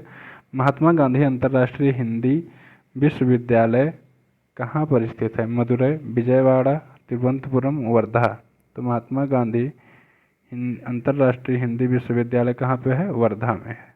ठीक है, वर्धा में। इसकी स्थापना कब हुई थी? तो इसकी स्थापना हुई थी 1997 में, 1997 में। ठीक है, महाराष्ट्र के वर्धा में। नेक्स्ट है सेंट थॉमस कैथेड्रल बेसिलिका, ठीक है, चर्च किस राज्य में स्थित है? तो किस राज्य में है ये? यह है मद्रास, तमिलनाडु में। ठीक है, तमिलनाडु में, चेन्नई में, चेन्नई में है। ओके, नेक्स्ट क्वेश्चन है पार्श्वनाथ मंदिर किस राज्य में स्थित है? मध्य प्रदेश, केरल, राजस्थान, कर्नाटक? तो पार्श्वनाथ मंदिर मध्य प्रदेश में स्थित है, खजुराहो। ठीक है, जिला छतरपुर, जिला छतरपुर मध्य प्रदेश में। ओके, चलो, चंदेल शासकों द्वारा बनवाया गया था मंदिर। येलो स्टोन नेशनल पार्क कहाँ पर है? Yellow stone USA, Canada, Spain, France? तो ये कहाँ पे है? यूएसए में, यूएसए में है। लेकिन येलो स्टोन नेशनल पार्क यह विश्व का प्रथम नेशनल पार्क है, ये याद रखना। ठीक है, विश्व का प्रथम नेशनल पार्क है। और कब हुआ था ये घोषित विश्व का प्रथम नेशनल पार्क? तो 1 मार्च 1872 में, 1872 में ये प्रथम नेशनल पार्क विश्व का बन गया था। ठीक है, नेक्स्ट क्वेश्चन है भारत के निम्न में से किस स्थान पर काला पानी नाम से जाना जाता है? काला पानी किस नाम को, कहाँ पे है? लक्षद्वीप में, केरल के अप्रवाही जल, कच्छ की खाड़ी और अंडमान द्वीप? तो काला पानी कहाँ पे है भैया? तो ये है अंडमान द्वीप में। काला पानी की सज़ा होती थी, है ना, याद है? तो काला पानी की सज़ा जो है यहीं अंडमान द्वीप पे जेल है, वहीं पे काला पानी की सज़ा दी जाती थी। इंग्लिश चैनल को तैरकर पार करने वाली प्रथम महिला, भारतीय महिला कौन सी है? नफीसा, आरती शाह, बुला चौधरी, जे सिकंदर? ठीक है, तो इंग्लिश चैनल को सर्वप्रथम आरती साहा जी ने पार किया था। और ये केवल भारतीय महिला ही नहीं है जो प्रथम है, ये पूरी एशिया में प्रथम महिला हैं जिन्होंने इंग्लिश चैनल को पार किया था। कब? 1959 में। ठीक है, 1959 में ही पार किया था। नेक्स्ट क्वेश्चन, माउंट एवरेस्ट फतह करने वाली पहली भारतीय दिव्यांग महिला, पहली भारतीय दिव्यांग महिला अंशु जेमसिन्पा, अंशु सिन्हा, अरुणिमा सिन्हा या पूर्णा? तो इनका नाम है अरुणिमा सिन्हा। अरुणिमा सिन्हा जी हैं जो दिव्यांग महिला हैं। ठीक है, और इन्होंने माउंट एवरेस्ट फतह किया था। तो ये केवल भारत की ही नहीं है, ठीक है, ये भारतीय ही नहीं है, ये विश्व में प्रथम है। ठीक है, विश्व में प्रथम है जिन्होंने एवरेस्ट पार किया है, जो कि दिव्यांग है। अगला क्वेश्चन है, अगस्त 2023 में किस पूर्व न्यायाधीश को राष्ट्रीय हरित न्यायाधिकरण के अध्यक्ष के रूप में नियुक्त किया गया है? Justice B Nagarla, justice Manoj Sinha, justice Hima Kohli, Prakash Shrivastava? तो एनजीटी का अध्यक्ष किसे बनाया गया है? एनजीटी का अध्यक्ष बनाया गया है, किसको बनाया गया है? जस्टिस प्रकाश श्रीवास्तव को बनाया गया है। और ये कहाँ के जस्टिस, चीफ जस्टिस थे? कलकत्ता उच्च न्यायालय के। ठीक है, कलकत्ता हाई कोर्ट के। नेक्स्ट क्वेश्चन देखेंगे, जुलाई 2023 में फ्रांस के राष्ट्रपति इमैनुअल मैक्रों द्वारा फ्रांस के सर्वोच्च नागरिक और सैन्य सम्मान grand cross of the legion of honour से किसे सम्मानित किया गया? नरेंद्र मोदी, डी.वाई. चंद्रचूड़, रवीश कुमार और राहुल गांधी? तो इसको नरेंद्र मोदी जी को सम्मानित किया गया है। हाल ही में आयोजित विंबलडन ओपन 2023 में पुरुष एकल खिताब किसने जीता है? तो इसको जीता है कार्लोस अल्कराज ने। ठीक है, किसने जीता है? कार्लोस अल्कराज ने जीता है। और जो महिला थी विंबलडन में जो जीती थी, है ना, महिला युगल कौन थी विंबलडन में जीतने वाली? ये थी ओंड्रोसोवा, मार्केटा ओंड्रोसोवा। बड़ा कठिन कठिन नाम है, मार्केटा ओंड्रोसोवा। अब पुरुष में अल्कराज। ओके, नेक्स्ट क्वेश्चन है, जून 2023 में संपन्न खेलो इंडिया यूनिवर्सिटी गेम 2023 में किस विश्वविद्यालय ने सर्वाधिक पदक प्राप्त किया है? Banaras Hindu university, Jain university, university of Delhi और पंजाब यूनिवर्सिटी? तो किसमें जीता है? ये जो है इंडिया यूनिवर्सिटी गेम में। ठीक है, खेलो इंडिया यूनिवर्सिटी गेम, तो इसको पंजाब यूनिवर्सिटी फर्स्ट आई है। ओके, पंजाब यूनिवर्सिटी फर्स्ट आई है। आयोजित कहाँ हुआ था? तो यूपी में, इसलिए इम्पोर्टेंट हो जाता है। यूपी के कितने शहरों में? तो 4 शहरों में। कौन कौन से? वाराणसी में हुआ था, लखनऊ में हुआ था, ठीक है, वाराणसी, लखनऊ, बाबा का गोरखपुर, और जो है कहाँ पे? गौतम बुद्ध नगर। ठीक है, गौतम बुद्ध नगर। चलो, जून 2023 में संयुक्त राष्ट्र सुरक्षा परिषद में चुने गए 5 नए गैर अस्थायी सदस्यों में कौन सा देश शामिल नहीं है? अल्जीरिया, स्लोवेनिया, सिएरा लियोन और अल्बानिया?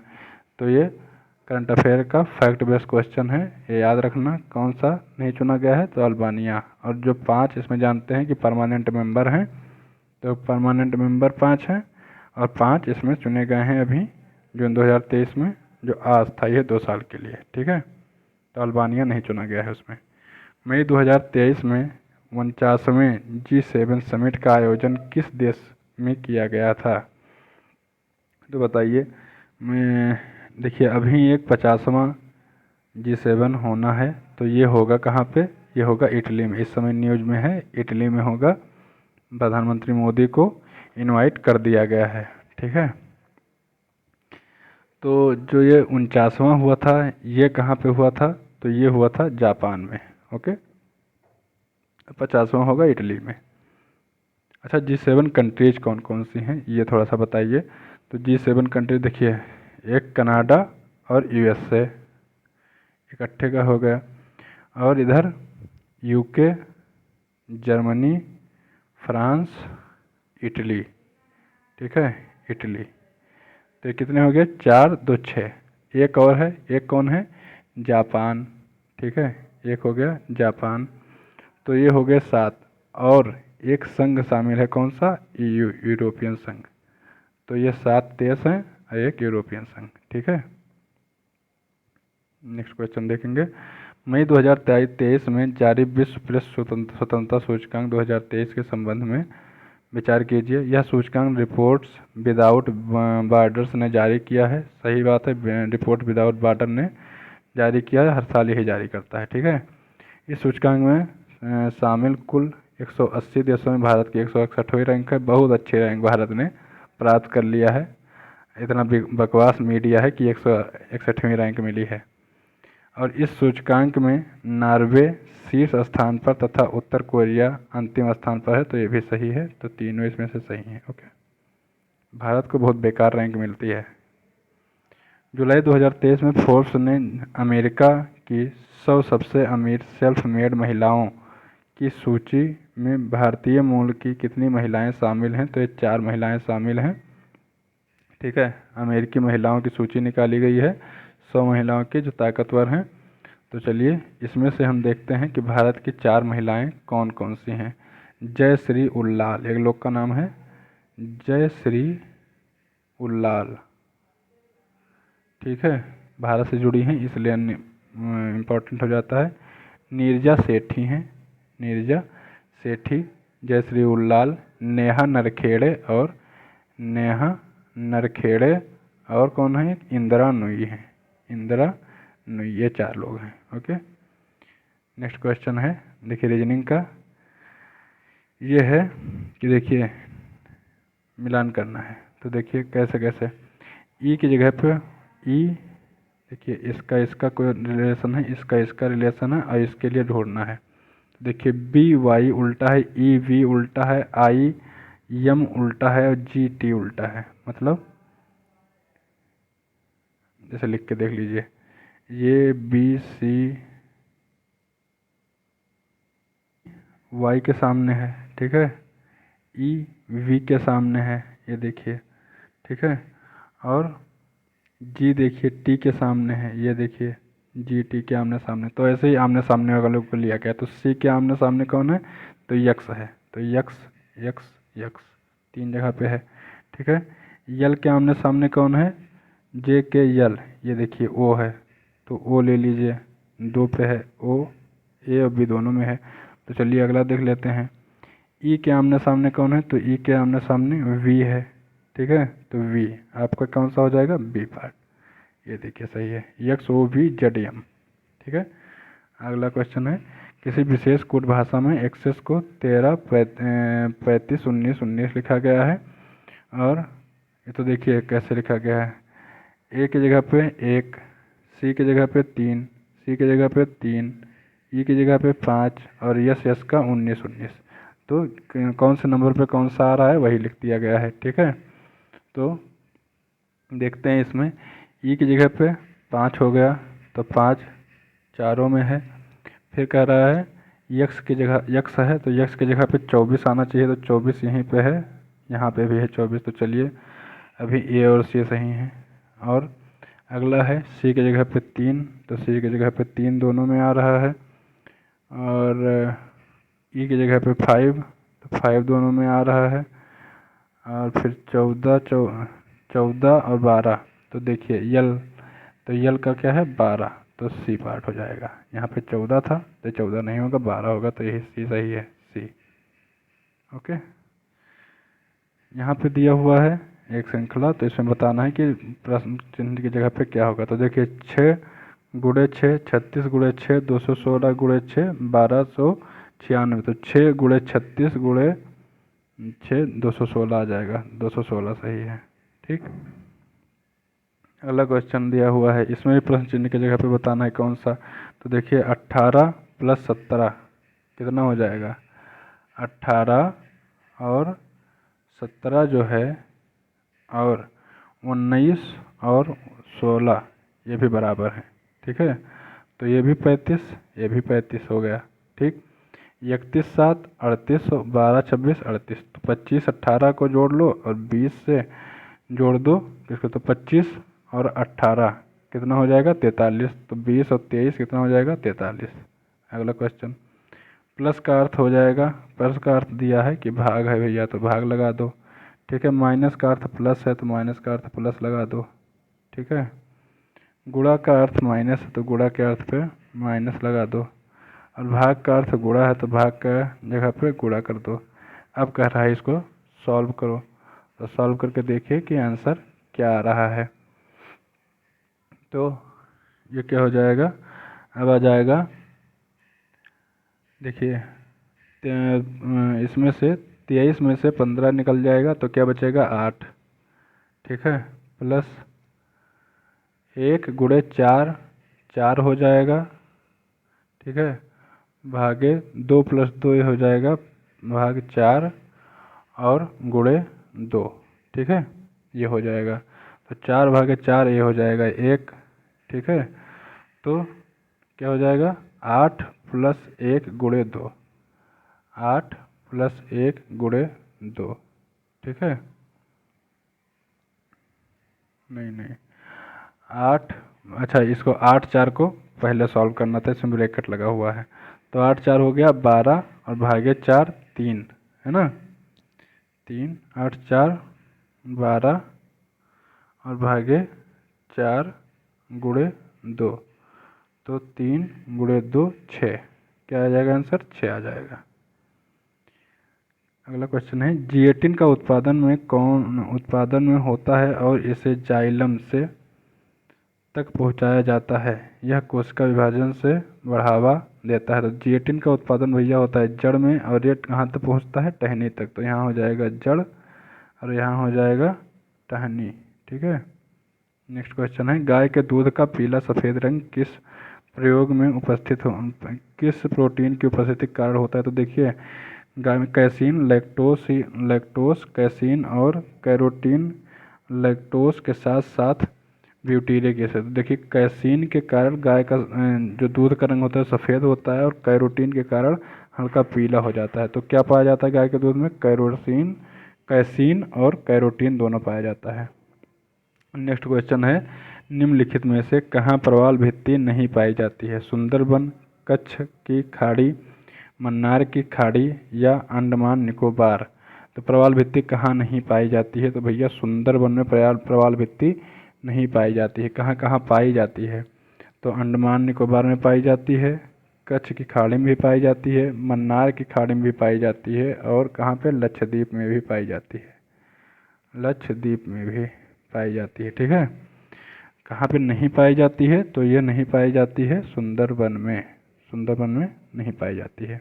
नेक्स्ट है, राष्ट्रीय हरित न्यायाधिकरण की स्थापना कब की गई, 15 अक्टूबर 2010, 16 अक्टूबर 2010, 17 अक्टूबर 2010, 18 अक्टूबर 2010। तो ये कब की गई थी, 18 अक्टूबर 2010, ठीक है। राष्ट्रीय हरित न्यायाधिकरण की स्थापना। पर्यावरण संरक्षण अधिनियम 1986 को किस प्रक्रिया के तहत अधिनियमित किया गया, संविधान के अनुच्छेद 253, मानव अधिकार का अनुच्छेद 253, सुप्रीम कोर्ट के मानकों के अनुरूप, यूनाइटेड नेशन के अनुच्छेद 247 के अनुरूप।